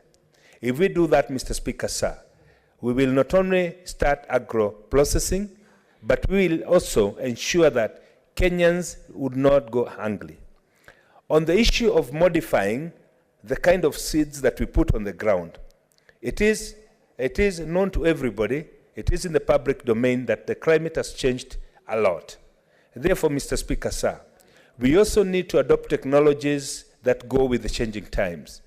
The introduction of kind of seeds that will perform better in our climatic conditions, what other people are calling technically genetically modified, it is a way that we must not beat about the bush. It is where the country is going. It is moving with the technology, and we'll have no option than moving along and introducing those kind of seeds that will be able to withstand the kind of climatical conditions we have around in this country, so that we can not only become food self-reliant, but we can also get a way of feeding raw materials into our agro-processing industries that has been a commitment of this government to establish. Therefore, Mr. Speaker, sir, I think with that, I say I support. Thank you very much, Mr. Speaker, sir. The Honorable Senator Olekina Ledama.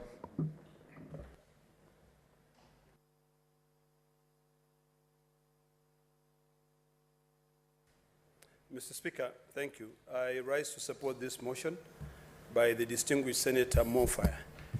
Mr. Speaker, the issue of food security is something which is very important, that I was hoping that all delegations, all 47 delegations would be here to discuss it in a very sober and progressive way.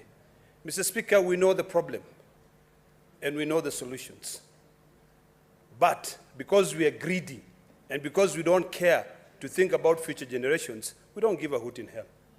Mr. Speaker, I think it's about time that when a motion like this comes before this House, we now start looking at the resolutions which are being sought here. When we talk about food security, every county in this country must understand its weather patterns. Mr. Speaker, yesterday I was talking to some of my workers and I was suggesting that we should start planting maize now. And most of them say, no. Even if the rains are here, we don't know about the sun when it comes to January. If my workers, who most of them do not have the education that a lot of people in the policy department have, can be able to understand the weather patterns, Why can these so-called experts understand it better?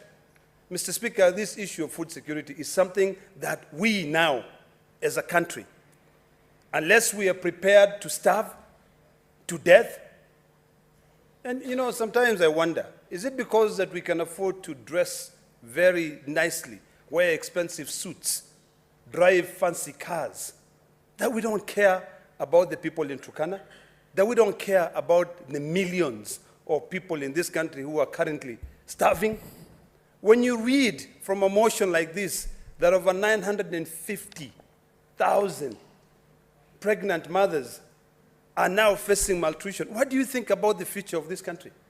As a country, Mr. Speaker, it is about time that we now start really asking questions and moving forward to be able to see solutions and to be able to follow the progress of these solutions coming in. Right now, every county government should be thinking about water reserves so that if all these rains come, and I did something other people will consider it very crazy. Recently, there was a path that goes through, the side of the road where I live. And I said, with these rains coming in, my dams are empty. So you know what I did? I went and I brought a lot of stones. I barricaded the place. The water came in, and I diverted the water into 3 of my dams. So tomorrow in January, when the rains don't come, I can still use that water to be able to irrigate my corn. So, Mr. Speaker, we need to be innovative. I do not subscribe to the school of thought that says that we must genetically modify the food for us to be able to survive in this country. I share that my views on GMO are advised by the research which is out there. I don't want our kids to be born, and I think we will be adjourning the House in the next 3 minutes to discuss that issue. I don't want future kids to be born with 6 fingers just because we do not. I don't want a situation where a country, a developing nation, because I still consider Kenya, even if Kenya is the largest economy in East and Central Africa, with a GDP of $110 billion, most of us who live in the rural areas are still surviving with a $1 a day. If the normal people, if they don't work in a day, they starve. So I think now, with this motion that has been proposed by the distinguished Senator Mofaya, right now, the Committee of Agriculture in this House should follow up and ensure that since agriculture is devolved, very little money should be left in Nairobi, in the capital. The money which should be left, not Nairobi County, so that I don't get in trouble with my good brothers from Senator from Nairobi, but from the national government. Once we devolve, let's look at each and every county. When you go to a county like Kajiado, Narok, you go to Samburu, you go to the north, what we need to be thinking about is a government offtake program that guarantees that farmers, when they have their cows, they can still sell their cows at a minimum of 50,000 Kenya shillings. And that the technology is there. If my good brother, and I know I have 30 seconds, my good brother, Senator from Nyeri, can sit down and discuss with me about technology to be able to preserve meat, we can discuss that. Because you're already harvesting it, you're already slaughtering the cow. But if you are coming to discuss with me a technology where we alter the genetics of human beings, because to a greater extent, when you alter the genetics of food, when you modify the genetics of food, you're modifying it. You're modifying the genetics of human being. In most cases, Mr. Speaker, and I want to qualify my statement there, a lot of people suffer from secondary smoking. If you sit in a place where people are smoking every day, if you sleep in a room that everybody is smoking in every day, and I'm sure Doctor, the majority whip will agree with me, you will have secondary smoking. You're not the one primarily smoking, but if you sleep in a room that someone has been smoking on a daily basis, you will end up suffering, Mr. Speaker. Mr. Speaker, I know the time is up and it's time for us to adjourn, But I wish that I can, because this is a matter which is continuing, the remaining minutes I can be able to have them later. That is noted, Senator Mr. Olekina Ledama. I am also equally aware that there are a good number of honorable senators in the queue. Senator Esther is on the queue, Okoiti, Nyamu, Tobiko, Pesi. We will resume this motion tomorrow, and you will be given priority so that you contribute to it. We have Senator Olekina, I am informed that you will have 14 minutes tomorrow to debate on this particular motion. Thank you, honorable members.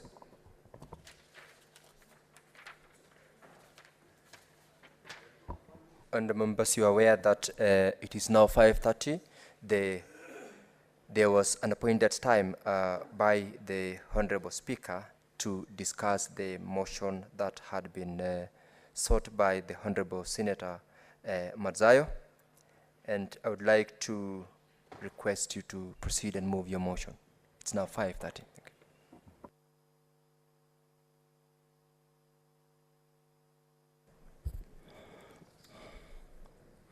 I thank you, Mr. Speaker. Mr. Speaker, I beg to move the motion that pursuant to Standing Order 37, the Senate do now adjourn to discuss a definite matter of national importance, namely the decision by the government to authorize the cultivation and importation of banned genetically modified organism foods. Mr. Speaker, the Biosafety Act of 2009 was passed into law by the Kenyan Parliament in December 2008. It received the presidential assent on the 12th of December 2009. Mr. Speaker, only Parliament holds the supreme legislative power to amend or alter the Constitution. Mr. Speaker, the decision to lift the ban on GMO and the importation is a total betrayal to our country. We have reasons to believe that the authorization of the 10 million bags of genetically modified maize is a push from the foreign nations and their multinational companies. We call upon the President to immediately reverse the decision on the GMO until Parliament and Kenyans have full knowledge on this. Mr. Speaker, sir, the churches have spoken. The mosques have spoken. The members of Parliament have spoken. Even the ministers in our government have spoken. And indeed, it's time now that the President listened. Mr. Speaker, for the last 10 years, there has been no need to import or allow open cultivation of genetically modified organisms, food, as the country has been able to make do without GMOs.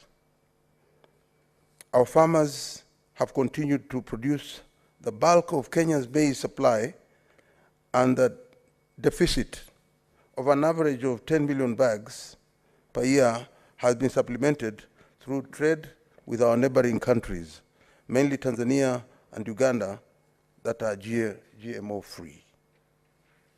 Mr. Speaker,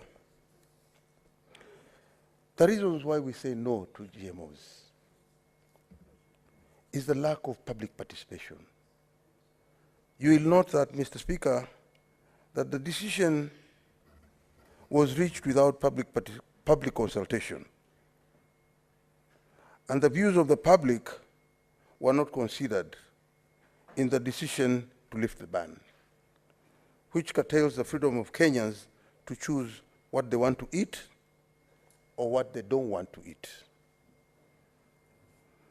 Mr. Speaker, Kenyans are not aware on the purported research or report of the task force which was used to arrive at this decision, which stands in violation of the provisions of the right to access to information. When was this task force formed? When was it gazetted? And who chaired it? And who are the members? Mr. Speaker,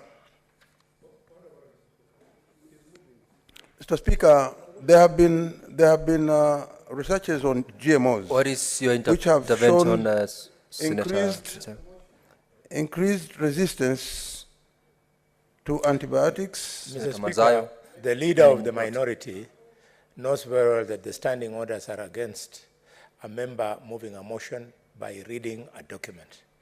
Could he choose between reading the document or passing out as handouts? Mr. Speaker, he's a very experienced man, a lawyer of many years standing, a justice, and is reading to us. Could you share with us that document so that when we are responding, we are also on the same page? Senator Halwale, I noticed that the Honorable Senator Mazayo had actually finished reading the statement and his motion, and he was actually responding, he was not reading, if I could confirm what I saw. But go ahead, Senator, so that you conclude on commenting on your motion. Oh, my time is also taken care of in this interruption. Mr. Speaker,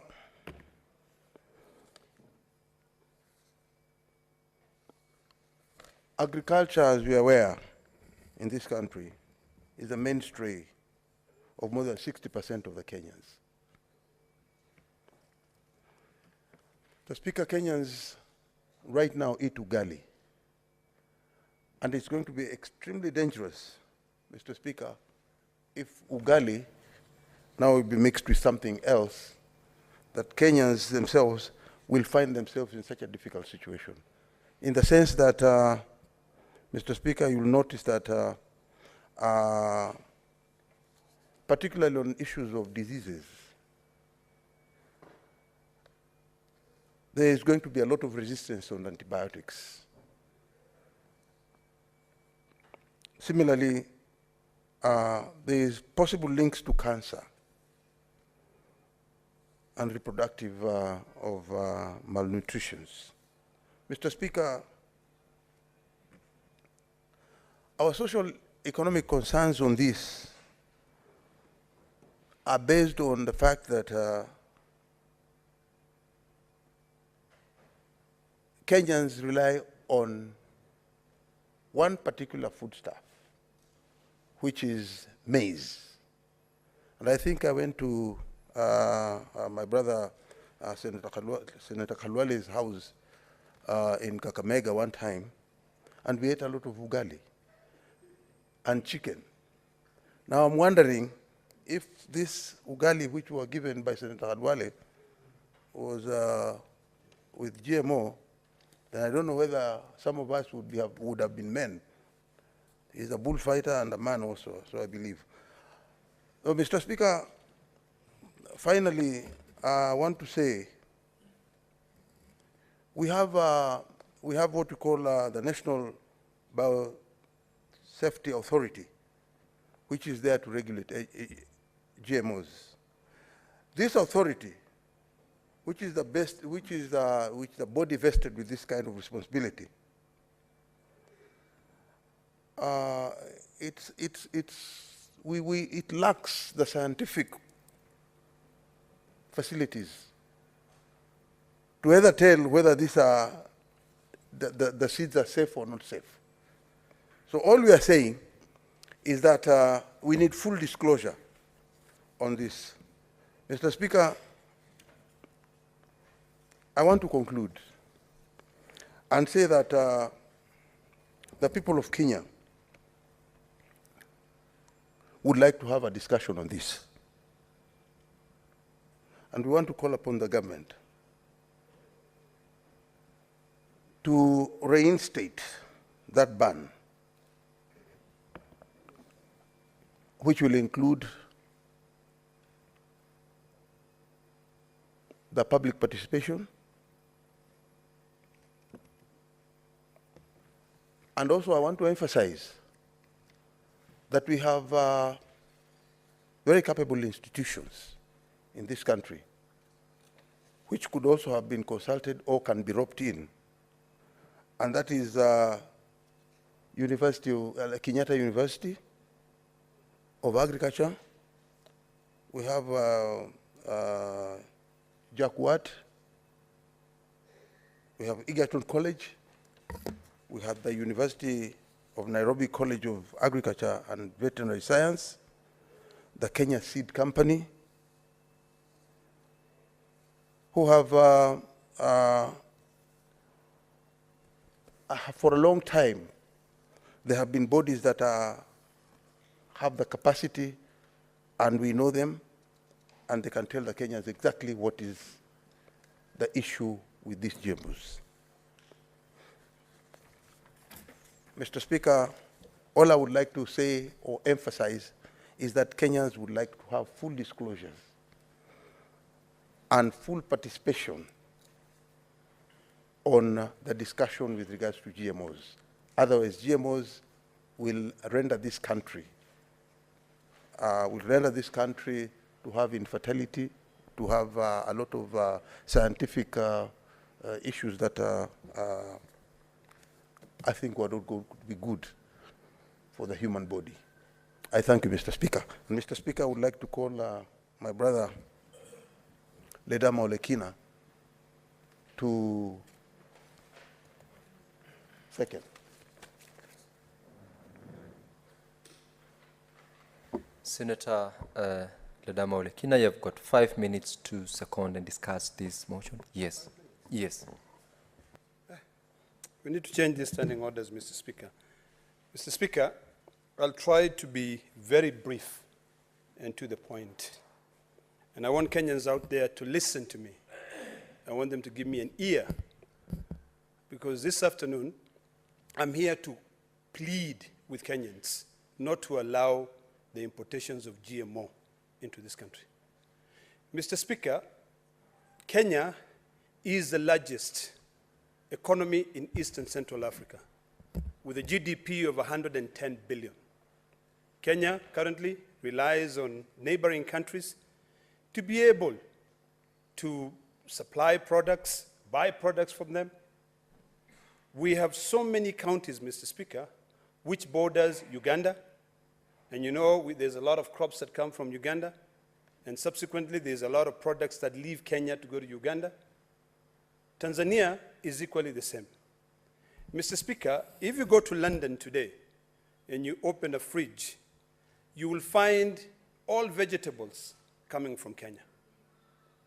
Not only horticulture, but you will find asparagus, you will find broccoli, a lot of broccolis coming from Kiambu, coming from Nandi.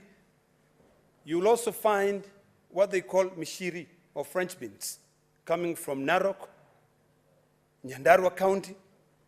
Mr. Speaker, whenever we think about an action, one of the things that I'd like even the authorities in Kenya to think about is what is referred to as unintended consequences. By allowing GMO to come into this country, we're not only exposing our population into what has already been laid out there as being the dangers of GMO, and I'll name them. Number one, toxicity. Number two, allergic reactions. Number three, antibiotic resistance. Number four, immune suppression. Number five, loss of nutrition.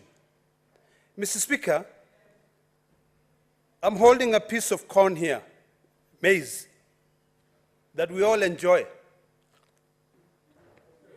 And we eat it on a daily basis. And it is very sweet, Mr. Speaker. all of us, Mr. Speaker, went on a short break and enjoyed a piece of corn. When we are told that the food which is brought into this country will not be nutritious, how are we going to be able to survive? Point of order, Senator Karungu Thangwa.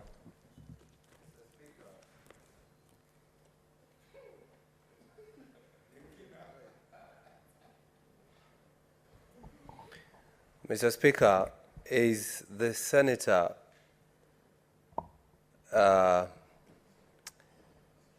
in order to eat in Parliament? Mr. Speaker, to eat food in the chamber, Mr. Speaker. Dangwa, yes, Honorable Senator Olekina, you are a senior member of this House, and I am aware that the Speaker has previously ruled that members are barred from having food, not water. Drinking is water, food in the chamber. Could you kindly refrain from doing the same as you proceed to contribute to the motion? Mr. Speaker, the point is already made. I am speaking to Kenyans out there, and I don't know, you need to give me some more time because my time was interrupted. You know, when we're here, Mr. Speaker, the rules are set by this House, but when something is so emotive, and when you want people to be able to understand why some of us are completely against modifying genetics, is because you want to be able to demystify for people out there to understand clearly what it is that you mean for them. Mr. Speaker, if you take a piece of corn, which the genetics have already been modified. In the US, Mr. Speaker, and I lived in the US for 20 years, it's my second home. Most of the corn there is only fed to animals. It is not fed to human beings. The nutritional value is zero. So, Mr. Speaker, I know we have a very short time to be able to plead to Kenyans. I know I have maybe 2 minutes left for me to be able to end. But You've got 1 minute. I'm giving you 1 minute so that you conclude. Thank you. The light is what I saw, Mr. Speaker. I want to call upon Kenyans out there that this is a time that you now start thinking about future generations. We are a country that today, some of us, like me, believe that we are living now in a kleptocracy where the people who rule this country do not care. You've seen sentiments being made by former members of parliament. In fact, today, this was very interesting. Alfred Keter last time told us that William Ruto has 500,000 acres of land in Congo, and that he's with corn, GMO. And just today we saw sheep docking. Today the reality of this thing is going to hit so hard. Farmers in Kakamega will not be able to enjoy their ugali. Mr. Speaker, I wish I would have taken ugali and really squeezed it like this. And you make ugali made out of GMO, it will be like porridge. They will no longer have bullfighters. So the farmers of Rift Valley, today you're going to the streets. You are being coerced. You are being forced to sell all your maize before this country is dumped with a lot of maize, Mr. Speaker. I want to ask you, if you care about future generation and you care about yourself, say no to GMO. Mr. Speaker, I beg to second.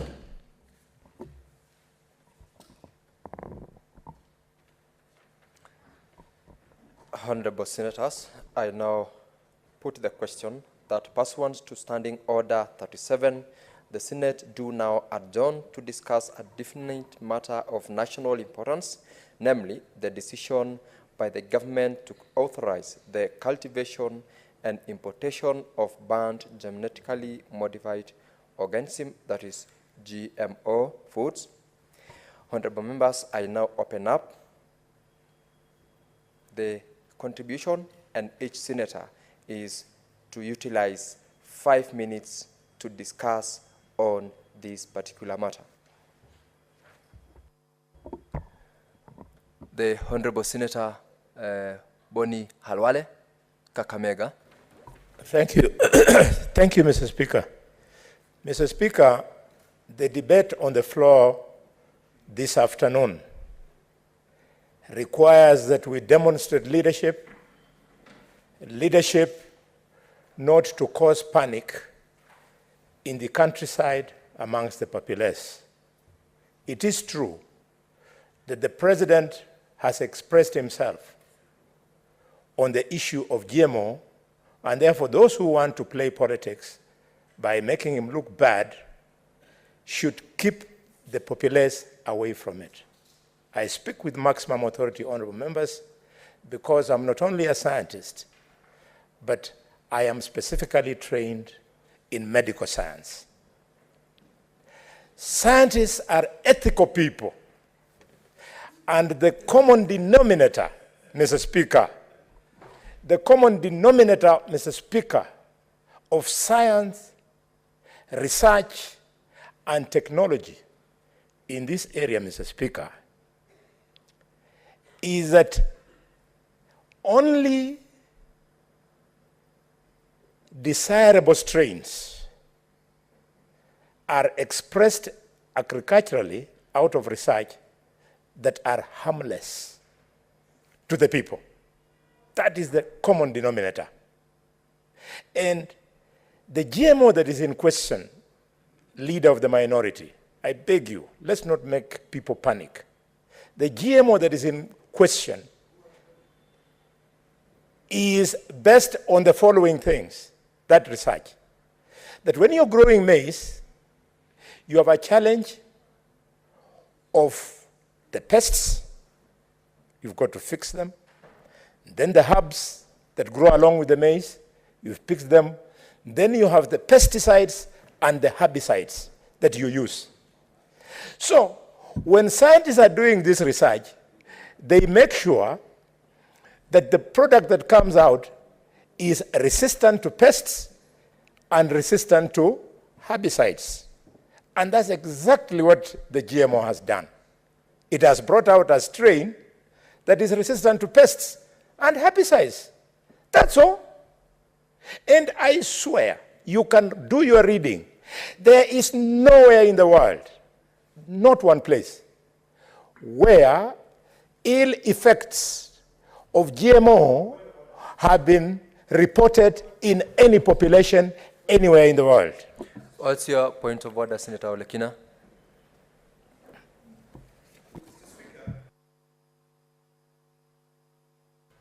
I have tremendous respect for the majority whip. But if history serves me right, the majority whip was a member of parliament when this parliament banned the importation of GMO. I'm sure my sister, the distinguished senator from Wasingishu County, will be able to make those submissions.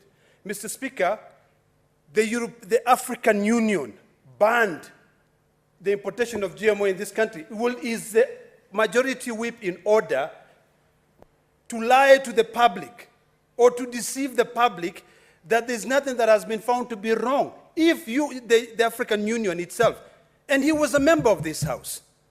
You know, Mr. Speaker, let us be honest with each other. And I'm not saying that he cannot debate, but being a ranking member, a member of this House, he was a member of parliament when they passed to ban GMO into this country. Please, is he in order to deceive this nation? Point of order, Minority Leader.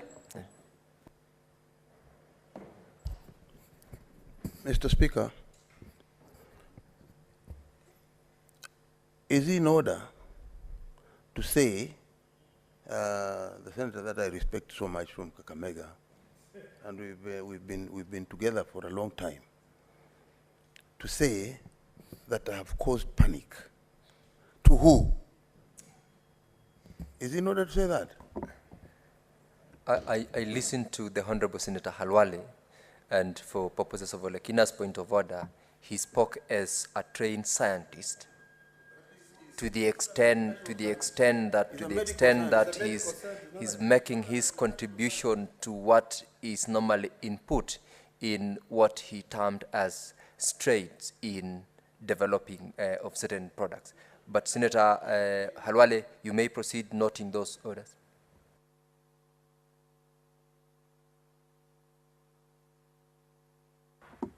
Thank you, Mr. Speaker. Mr. Speaker, what I've said is on record, the record of the Hansard. And in the fullness of time, people will refer to what we are saying here. I'm not defending anybody. I'm stating a fact of science.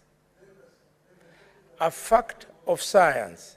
Just if you bear with me, you've had your say, let me have my way. If we were to vote, you would still have your way. Just like in 2008. Senator Halwale, could you address the... Yes, just like in 2008, Mr. Speaker, sir, when the few tiny number of scientists who were in Parliament had our say, and the majority had their say, their way. There's nothing we can do about it. And I want to assure members of the public that government cannot be reckless. There is no government, Mr. Speaker, there can be no government, Mr. Speaker, that would go to the people vote for it, expect the same people to vote for it 5 years later, and embark on a process of eliminating those people. It's not possible.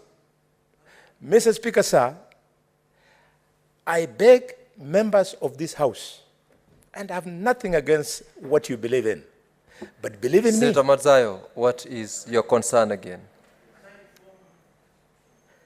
Yeah, you can inform me. Are you ready for information, Halwale?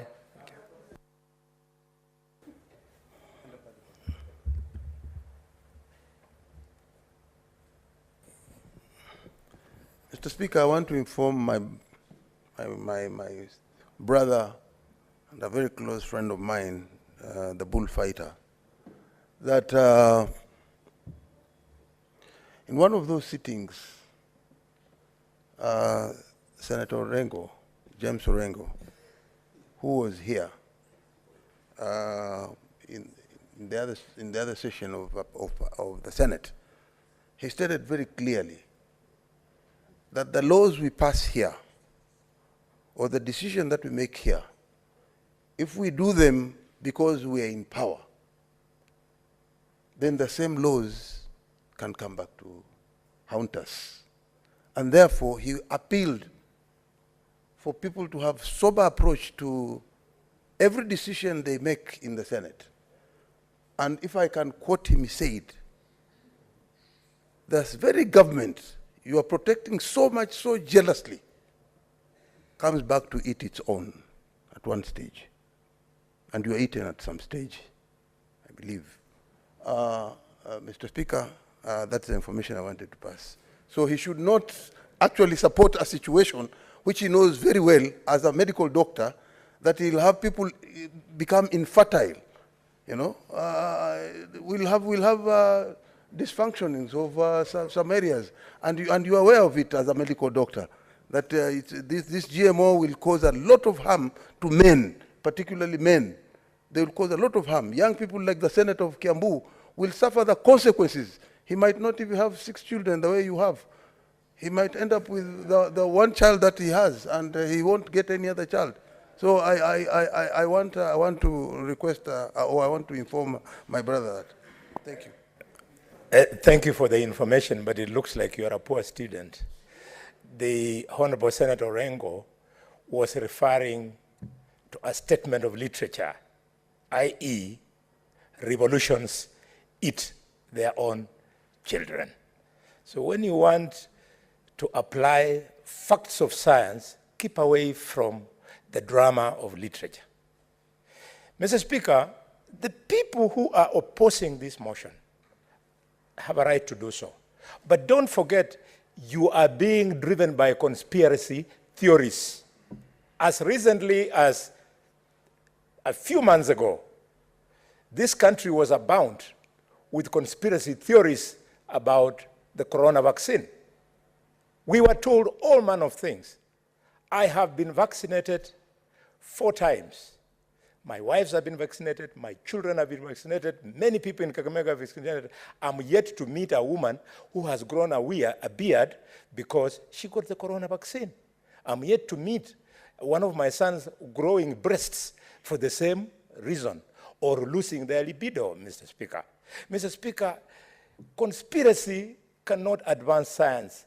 If we were relying on conspiracy today we would not be ruling the skies. The jet engine is a product of science. The jet light tube, which will be the reason why the honorable members in this House will enjoy the World Cup this evening, is born out of research. I want to conclude, Mr. Speaker, by confirming that universally it is agreed that food derived from genetic engineering, current food, is not in any way more harmful than conventional food. Senator Latama has been right. He's talked about food toxicity. He has talked about allergy. 1 minute, Mr. Speaker, sir. 1 minute as you close, just concluding, Senator because of the many points of order. Thank you. He has talked about allergy, toxicity, and so on. Tell me if the allergic reactions that people have because of consuming food, including our children, which I have been seeing in my clinics for tens of years, was a result of GMO. When I first took GMO, Mr. Speaker, as a little boy, we were given yellow maize because there was shortage of food. Mr. Speaker, the same theories were there. And people are still alive. I conclude, Mr. Speaker, you'll inform me later. 1 minute. Before you inform me, I conclude by telling Kenyans that in my culture, we believe there's nothing like bad food. In my culture, we believe that food is only bad when you're not hungry. Yes, I would like Asige to inform me, if the Speaker so allows. Go ahead, Senator Asige.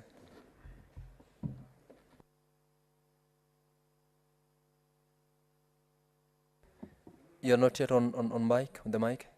Could you please use the mic?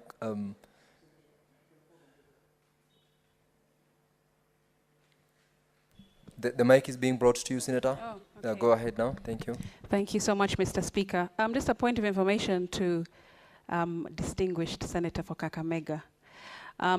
In terms of allergies, and he had spoken this a few minutes back about tell me of one incident in history that issues have been caused by GMO foods. I'd like to give a point of information, which is as far back as 1996, Mr. Speaker. There is a company called Pioneer High Bread that went on a GMO mission, and they decided to splice Brazilian nuts together with soybeans. And because they did so and put this food out into the market, this genetically modified food out into the market, there were consumers who suffered. There were consumers who suffered anaphylactic shock, which is an allergy, a very serious one, which can cause death, Mr. Speaker. So that's just one point of information. That is as far back as 1996. So when he says that there is no evidence out there in history, I just wanted to inform the good Senator. Asante. Senator, kindly accept the information. Allow me. I would like to accept your point of information. You are right. But as we say in science, little knowledge is dangerous. Eggs cause allergy. Eggs are not GMO. Senator Halwale. Fish causes allergy. Fish is not Senator GMO. Halwale, I gave you the opportunity to accept the information. Thank you, Senator. thank you, thank Your you. time was up. Thank you very much. Thank you very much. Senator Kamar. Senator Kamar, Margaret. Thank you, Mr. Speaker, for giving me this opportunity. I listened very keenly to the previous speaker, and I didn't get to a conclusion as to what he said, because he has mixed science, and it's not very clear. Mr. Speaker, I want to start from the history of the banning of GMOs in Kenya, because I was privileged with the Speaker, and in fact, Senator Alwale, to be in the 10th Parliament. In the 10th Parliament, when the banning took place, I'm the one who seconded the motion. I seconded the motion, Mr. Speaker, because the motion was being tabled by the Minister of Health, the Senator Beth Mugo, and I was then the Senator of Science and Technology, where the National Biosafety Authority was based. And Mr. Speaker, the reason we banned was because of unpreparedness. And my contribution is going to be around how prepared are we to receive GMOs? Are we prepared? Are we ready? Do we just import or not? Because at the time, the Senator Beth Muko, we had a meeting with her and we discussed because the issue was health issues. And Mr. Speaker, we borrow this idea of banning GMOs, particularly from the EU. And what the EU at the time had done was to ban GMOs because of the fear that there was potential cause of harm to both human beings and livestock. And no researcher had given any conclusive evidence that there was no harm. So the real facts, real science was being done. And we had our own biosafety authority, which I was privileged to have under the ministry I was heading. But I did only ask them one question: are we ready? And they said no. The reason they said no is that we have very good scientists, but there was no research fund that enabled them to test these things that we are talking about. As we are talking, Mr. Speaker, 16 countries in the EU have banned GMOs. Germany, France, Latvia, the Netherlands, all those food-producing countries, Belgium included, all of them are banned. And the reason they are banned GMOs is that they have not managed in their own countries to research enough to know the safety of these foods. So the biggest question is, how ready are we as a country? How prepared are we? Have we prepared ourselves? At the time when I seconded, I gave the proposal that came from our research institutions and the Biosafety Authority in particular, that there is need to pump in some research fund so that our scientists can give us a conclusive research on whether these products are really harmful or not harmful. What we would have expected as we open up is a report from our scientists, NBA to speak. We really want the National Biosafety Authority to say something, because if they don't say anything, it is really not about causing fear, as Senator Alwale is saying. What we are saying is we all fear, and we all need to be very safe in what we consume. So there is need to increase the research fund in this country. It is good, it is very important that we allow our scientists to distinguish between the myths and the facts about this thing called genetically modified food. And what is modification, Mr. Speaker? Modification is about removing a gene and adding another one. The question, and I was waiting for Senator Alwale to say, is where is the source of this gene that was introduced to the food crops that we have? I have no problem with BT cotton in particular. I think it is very important that we distinguish what we want and what we can reject. BT cotton is very important. It is very good. The ball armyworm doesn't attack that cotton, and we can use it. Reason also, we are already wearing clothes that are from BT cotton. But then for food consumption, we need to be very sure that we are consuming food that does not have any harmful organism in there. 1 minute as I wind up, Mr. Speaker.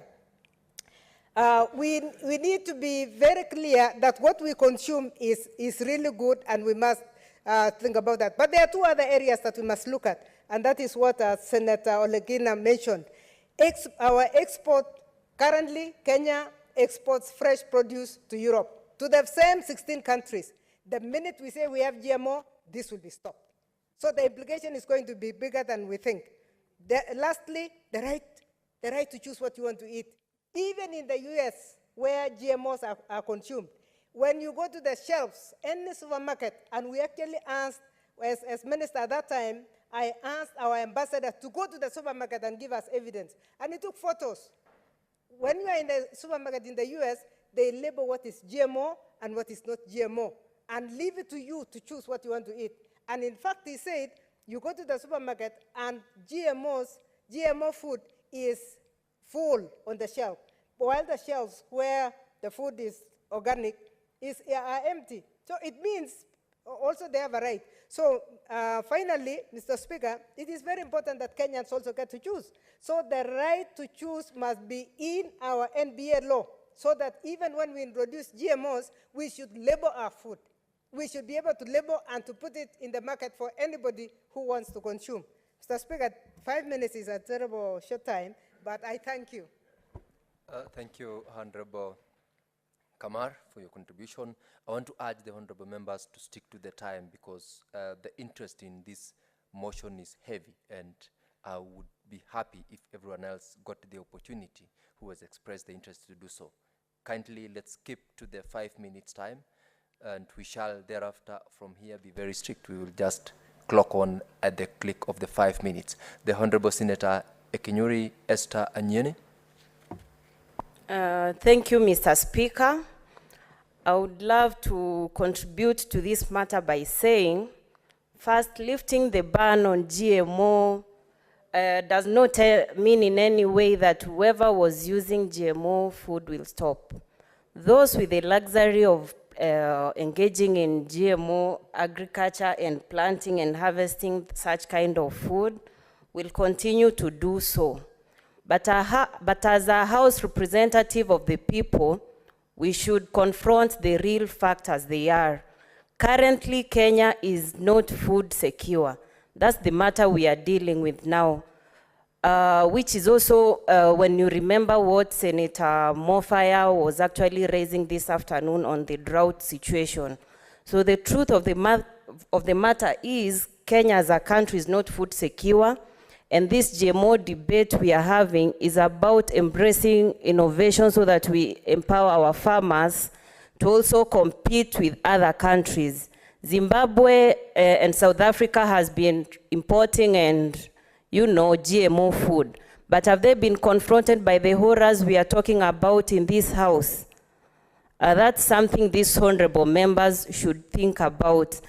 And as an upper house, I do not think we have the capacity to interrogate settled scientific issues, not unless we want to invite expert witnesses to this House.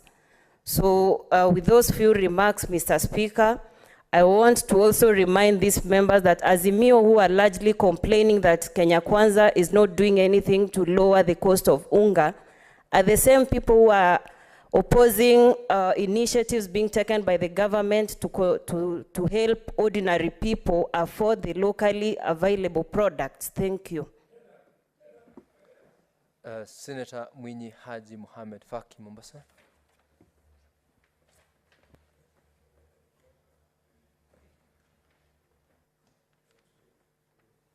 Asante Mheshimiwa Spika kwa kunipa fursa hii kuchangia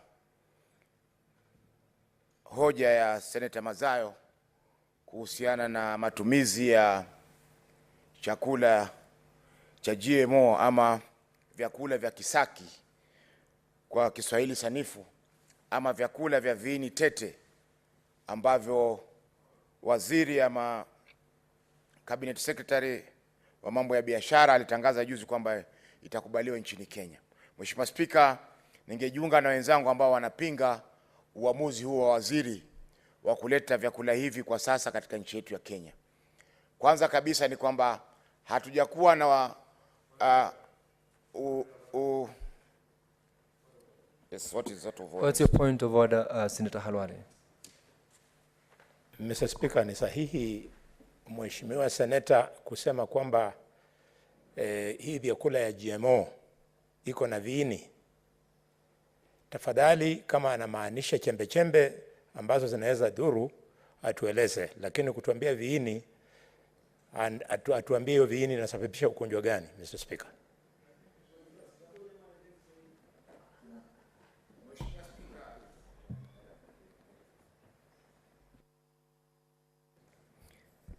Sijasema kwamba chakula cha GMO kina viini, lakini GMO ni genetically modified foods ambao genetics kwa Kiswahili tunaita viini. Chasikia? Viini ndio genetics. Kwa hivyo hivi ni viini tete kwa sababu ni viini ambavyo havijulikani.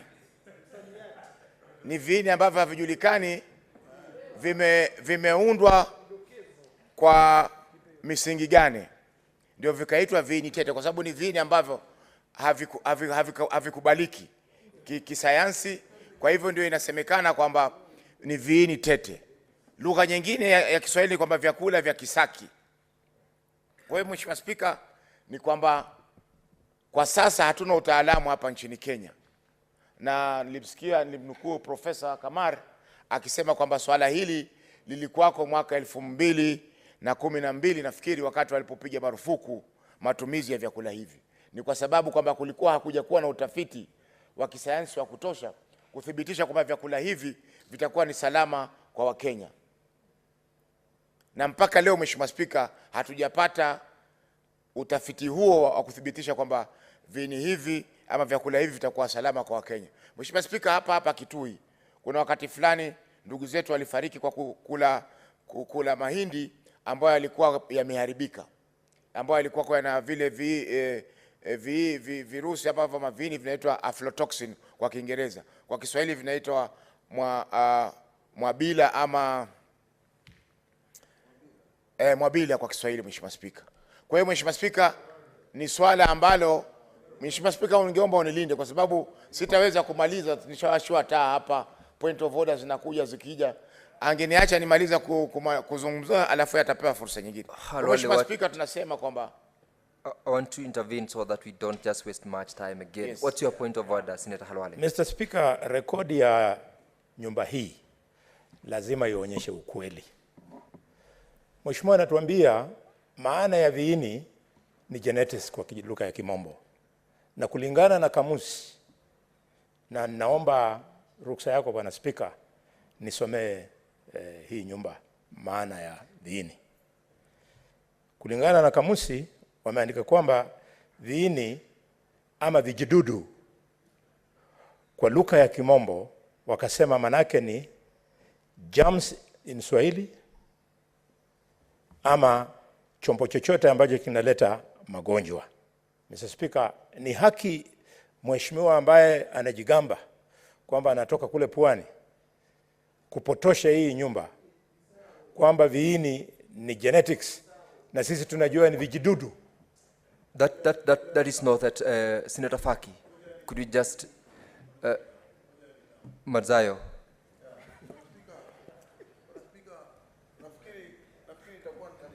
You are not on the mic. Bwana Speaker, nafikiri itakuwa ni tabia mbaya sana if you are going to allow this, kama utaruhusu kitu kama hichi kutendeka. Kwa sababu mtu akiwa anaongea huwa na katika akili yake ameset vile anaweza kupesi. Lakini sasa ikiwa itakuwa ni uwerevu ama ni kusimama tu na kusema kwamba niko na hoja ya nidhamu alafu aanze kuongea mambo ya hivi, ni lazima ulinde yule anayeongea pale. Yule anayeongea pale ana haki ya kuongea bila he can be listened in silence. Anaweza kusikika. That's not that, honorable members. I had earlier on directed that we're going to stick to the 5 minutes program because of the limitation of time to debate this motion. Senator Faki, could you kindly conclude and Mheshimiwa Spika, wakati wangu mwingi umechukuliwa na hoja za nidhamu ambazo hazina msingi wa nidhamu yoyote. Mheshimiwa Spika, anayozungumzia ni germs ambazo ni virusi. Lakini genetics ni viini ambavyo vinaunda mwili wa binadamu ama mwili wa mnyama yote ambaye anahusika. Kwa hiyo Mheshimiwa Spika, tunasema kwamba kwa sasa hatujakuwa na utaalamu katika nchi yetu ya Kenya kuthibitisha kwamba vyakula hivi ni salama kwa wananchi wetu, na kwa sababu hiyo haitakuwa sawa kwa sasa Mheshimiwa Spika ile marufuku kuondolewa, kwa sababu marufuku ikiondolewa Mheshimiwa Spika, watu wengi watapata shida ya vyakula ambavyo havijui vinatoka wapi. Mheshimiwa Spika, tumeona kwamba ziko nchi nyingi ambazo zinavyo vyakula hizi na ambavyo hawana mahali pa kuvipeleka ama kuviuza. Kwa hivyo hii itaharibia pakubwa wakulima wetu ambao Mheshimiwa Spika majuzi tu walikuwa wanapewa mbolea ya bure ama mbolea ambayo imepunguzwa bei. Kwa hivyo ikiwa mazao yao yatakuja kwa wingi Mheshimiwa Spika, wale watauza mali yao wapi?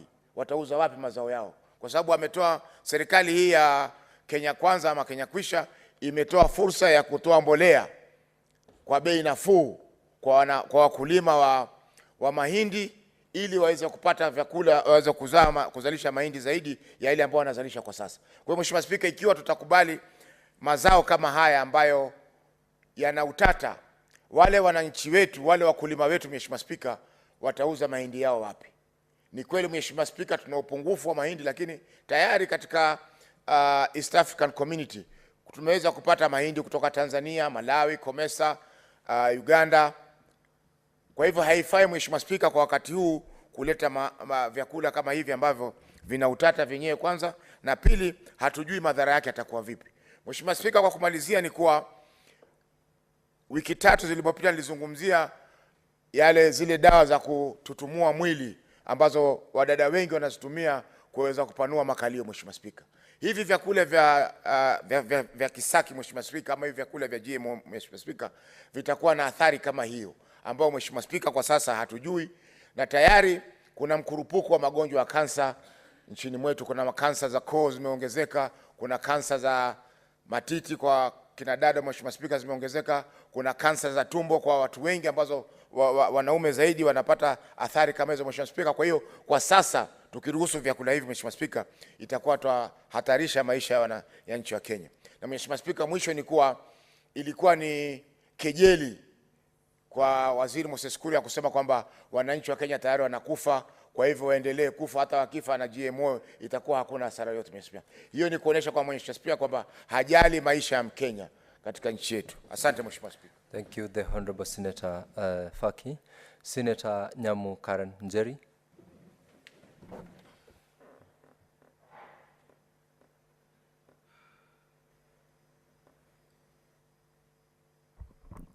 Thank you, Mr. Speaker. The matter before us is of national interest. We are being called upon as leaders to find solutions facing our country of dire hunger. We are called upon to take care of the people we represent in this House, Mr. Speaker. And it is very unfortunate that this debate is taking a political angle from how you can see the debate. The members on the minority side are determined to oppose the president and the government position for the sake of opposing. The issues they are raising are concerns. Those are concerns that have been raised on the GMO foods, but we are not talking of the pros, because just like anything, any other thing, GMOs have pros and cons to it. And if you look at the pros, which include drought-resistant crops, a shorter growth period, and less use of pesticide, tastier food. I have also read of potatoes that have aspects of reducing cancer and things like that, medicinal food. Because GMO is a product of science, and we know that science is supposed to benefit, and it has benefited humanity in a big way. And therefore, Mr. Speaker, I am expecting this House to take a position on behalf of the people of Kenya. Let us not be sensational about the food situation that we are facing right now. Can you imagine people who are eating wild fruits listening to us right now talking about how we will not give them maize just because it is GMO and there are some few concerns, so they should die? Let us rise up, and what is expected of us, let us rise up to the occasion and ban and lift the ban on GMOs, even if it is for a period of time, before we can become food sufficient. Thank you, Mr. Speaker. Thank you, Senator Karen. Honorable Senator Sifuna Edwin Watenya. Thank you very much, Mr. Speaker, for giving me an opportunity to contribute to this particular debate. Mr. Speaker, as you know, I am not a scientist. I am a lawyer. So I will not stand here to argue the science, and in fact, I took great exception to a statement by my brother, Senator Khalwale, that scientists are ethical people. Khalwale went to the same school I did, Musingu High School. They taught history very well there. Mr. Speaker, you will recall the phenomenon of Nazi scientists, the people who came up with the gas chambers that were being used to perpetuate mass murders. Those were scientists, Khalwale. Mr. Speaker, the people who gave us things like atomic bombs, and even recently, there was a discussion on whether the corona pandemic or the coronavirus was manufactured in a lab. We are saying that human beings, irrespective of their training and profession, have the capacity for evil, Khalwale. And especially, Mr. Chair, Mr. Speaker, when you put commercial interests ahead of the human interests. So I am going to refer this House to the legal arguments and leave the science to, I don't want to call Khalwale a scientist, but let's leave it to Khalwale. Mr. Speaker, as a lawyer, I understand that under Article 10 of the Constitution, whenever any state organ, state officer or public officer makes or implements public policy decisions, as grave as this one on the lifting of the ban on GMO, they are bound by the values and principles under Article 10. And Mr. Speaker, I will refer you to 3 of these values. Number 1 is participation of the people, what we usually call public participation. We may argue the science, Mr. Speaker. We should be allowed to argue the science. But what I get Professor Margaret Kamar to be telling us is there was a reason in 2012 why this ban was put in place. If there is new science to show us that this food is safe, all we are saying, Khalwale, is that we are not dumb people. We can be taught. We are teachable people. Show us the new evidence that has now emerged to show that these particular organisms are actually safe. But as it is right now, Mr. Speaker, what we are protesting is a unilateral decision by the government or by the cabinet to lift the ban without having allowed for this broad discussion to happen. Number 2, Mr. Speaker, there is a value called patriotism. Patriotism means you love your own people, you love your own country, and you protect your own people. Mr. Speaker, there has been arguments that, in fact, this introduction of the GMOs are going to disenfranchise many farmers because of the question of the technology that is employed in this particular field of genetics, Mr. Speaker. That many of these organisms that have been created out of this process are subject to very serious patents that you cannot even reuse the seeds once you've planted one crop. You have to go back to the person who has the patent to be able to buy that particular crop. Mr. Speaker, that means the government of the day in making this decision is being unpatriotic by failing to protect our very own farmers. We should also, patriotism also means, Mr. Speaker, that you love your people. You cannot love your people and then, as a CS for trade, you stand up and say there are 1,000 ways to die, let's add one more way to die so that Kenyans can have a choice. Lastly, Mr. Speaker, there is the need to protect the marginalized. Mr. Speaker, you've been told here that in other countries, you can label food to say this is GMO and this is non-GMO, and then you have a choice. Mr. Speaker, for the poor people of this country, that is a false choice. As Khalwale told you, that when you are hungry sometimes, Senator Khalwale alluded to it, when you're hungry sometimes, Mr. Speaker, if somebody tells you, okay, there is a packet of unga here, but it is GMO, you have not eaten for 3 days. Mr. Speaker, it's a false choice. We have a responsibility as this House, as a government, to be able to protect the vulnerable by making policies that protect everyone, irrespective of whether they can actually exercise a choice such as that because of their pockets or not. Lastly, Mr. Speaker, as I spoke to this issue last time, I am Catholic, and the Catholic community receives instructions on everything from the Pope. The Pope issued an encyclical on the 24th of May 2015 on this particular subject. It has not changed, Mr. Speaker. I just beg for 1 minute to finish that point. The position... Senator Sifuna, we are running out of time. Could 1 minute, Mr. Speaker. It's the last point. Kindly conclude. Yes. Kindly. Mr. Speaker, the position of the Catholic Church, for which Sifuna is a baptized and confirmed member, is that this food called a GMO is a no-go zone for us as Catholics. I thank you. Thank you very much, Senator Sifuna. Honorable members, I notice that it is 1 minute to 6:30, and we are supposed to adjourn at 6:30, but under Standing Order number 34, I am extending the sitting of the House for the next 10 minutes in order to accommodate the honorable senators who are in the queue. I want to request whoever will get an opportunity to spare 2 minutes so that we can all have an opportunity to contribute to this one. Senator Karungu Thangwa Paul.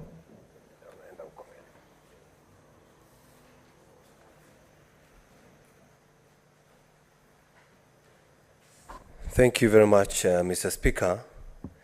in 2020, South Africa conducted consumer awareness in matters GMO. And what they found as an impediment was illiteracy, Mr. Speaker. People did not understand about GMO. And I wouldn't want this House to be included in that list of not understanding what GMO is, so we only block the idea for not understanding. Even the Bible says, Mr. Speaker, that my people will perish due to lack of knowledge, which is due to lack of information. I think it's Hosea 4:6. So, Mr. Speaker, as it has been urged by fellow senators here, let us understand exactly what GMO is, Mr. Speaker. Our forefathers have been practicing GMO for a long time, genetically modifying plants by cutting a piece of one branch from a different plant to another plant. That is grafting. That is genetically modifying the genes of that plant. Crossbreeding, Mr. Speaker. You take your heifer to your neighbor's house because they have a better breed. That is genetically modifying that kind of heifer to get proper production, Mr. Speaker. So, Mr. Speaker, before we say no to GMO, let us understand it's coming to solve the issues of hunger. 28 countries, Mr. Speaker, cannot be wrong. Mr. Speaker, 83% of soybean, Mr. Speaker, 83% of soybean grown in the whole world is GMO, Mr. Speaker. We have been drinking that milk in our supermarket, Mr. Speaker. And, Mr. Speaker, after nearly 3 decades of GMO use, Mr. Speaker, according to my research, the ISAA, that is the International Service for the Acquisition of Agribiotech Application, Mr. Speaker, after 3 decades of use of GMO, found no harm in this kind of food, Mr. Speaker. So this is a debate that Honorable Senator Okech Edi Kisharu.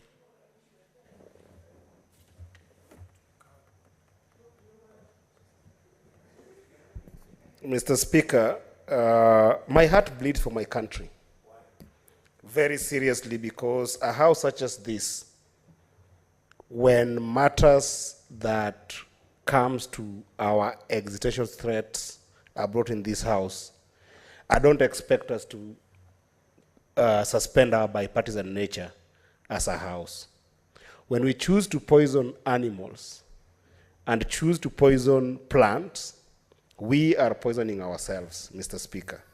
And we cannot hide the agenda of GMO on shortage of food in place of availability of food, Mr. Speaker. Today's world population, Mr. Speaker, is averaged at 7.8 billion. The projection is by 2050, Mr. Speaker, we will have about 9 billion people in the world. The production of food in the world today, Mr. Speaker, is enough to feed 14 billion people. The question is not, and has never been, the issue of shortage. It is the issue of availability.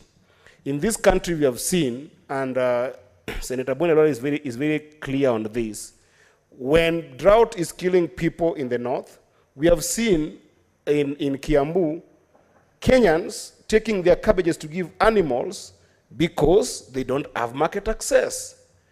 We cannot trivialize the issue of GMO to an extent that we want to kill our people. You can talk about GMO, Mr. Speaker, without looking at the United States. And the US, which is a key partner of Kenya on the matters of GMO, 50% of GMO food in the US is given to animals. Mr. Speaker, just 1 minute. And 30% of food in the United States, and Boni Alwale knows this, Senator Boni Alwale knows this, 30% is used for biofuels.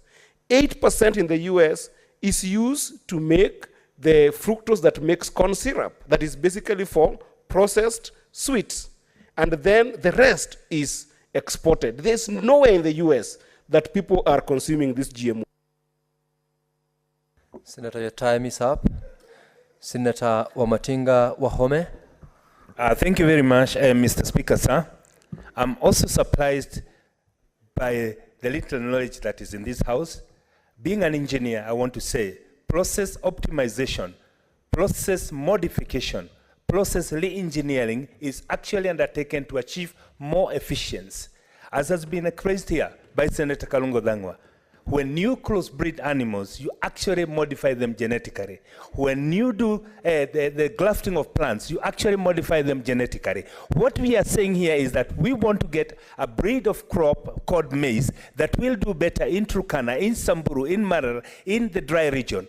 What we are only saying is that we've optimized this seed to have better production. When you talk about the food, Senator, Mr. Speaker, sir, that is being made for animal feed, we know that the products that are fed to the animals, we eventually consume them. Therefore, I find that senators are being misreading the House, that GMOs are actually meant to poison human. That is not true. GMOs have been meant to optimize production to achieve they are engineered to achieve better products. Thank you, Mr. Speaker, sir. I do not want to be informed. Thank you.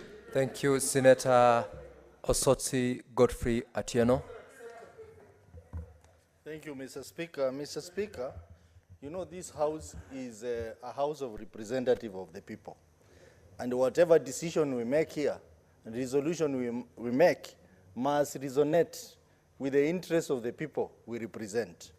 But if we come here and make interests, pursue interests of our political inclination, just for the purpose of that, then I think we are driving Kenyans in the wrong direction. Mr. Speaker, you are aware that GMO was banned in Kenya in 2012, and there was a reason. Let us reflect on the reasons that led to the ban of GMO in Kenya. It was because of a scientific report called Serraline study that associated cancer in the rat, among the rats to GMO. Mr. Speaker, we also have issues to do with antibiotic resistance, allergic reactions, and many, many other effects on people's health. And here we are trying to push Kenyans to eat GMO foods. I think this is the highest act of irresponsibility on the part of the government to try and even push through GMO without public participation. We have had organizations which stakeholders in this particular sector complaining that they were not consulted by the government. And the government has decided to ignore them and move on. And then we are told the next minute that maize is being imported into this country. Even before the Gazette notice is published, we are told there are several vessels on the seas ready to deliver maize in Kenya. Mr. Speaker, this is corruption. Mr. Speaker. Honorable Senator, your time is up. Senator Kibwana Ali Hamida. Thank you, Mr. Speaker. Mr. Speaker, seriously, I think the use of hunger crisis does not justify a decision to allow GMO in this country. This is actually unsettling and a clear violation, Mr. Speaker, of the principles of human rights. GMOs were banned in 2012, and I wonder where they have again been resuscitated again from. And for this reason, Mr. Speaker, we are concerned with our safety when it comes to GMOs, and especially our own consumption with this generic modified food. It's unacceptable, Mr. Speaker. Kenyans deserve wholly nutritious food that are grown organically. My question is, why the government should tell us why the GMOs, when many other countries fear or feed their people without them, why is Kenya feeding their people with GMOs? That's a question that I want to ask, Mr. Speaker. I know I don't have time, but then we are not really happy with our safety concerns, and we are not being considerate, and the general public regarding the GMOs. Asante, Mr. Speaker. Thank you, Mr. Speaker. Sorry. Honorable members, let's rise. It's now 41 minutes past 6 p.m. Time to adjourn the House. This House adjourns to tomorrow, the 23rd of November, 2022 at 2:30 p.m.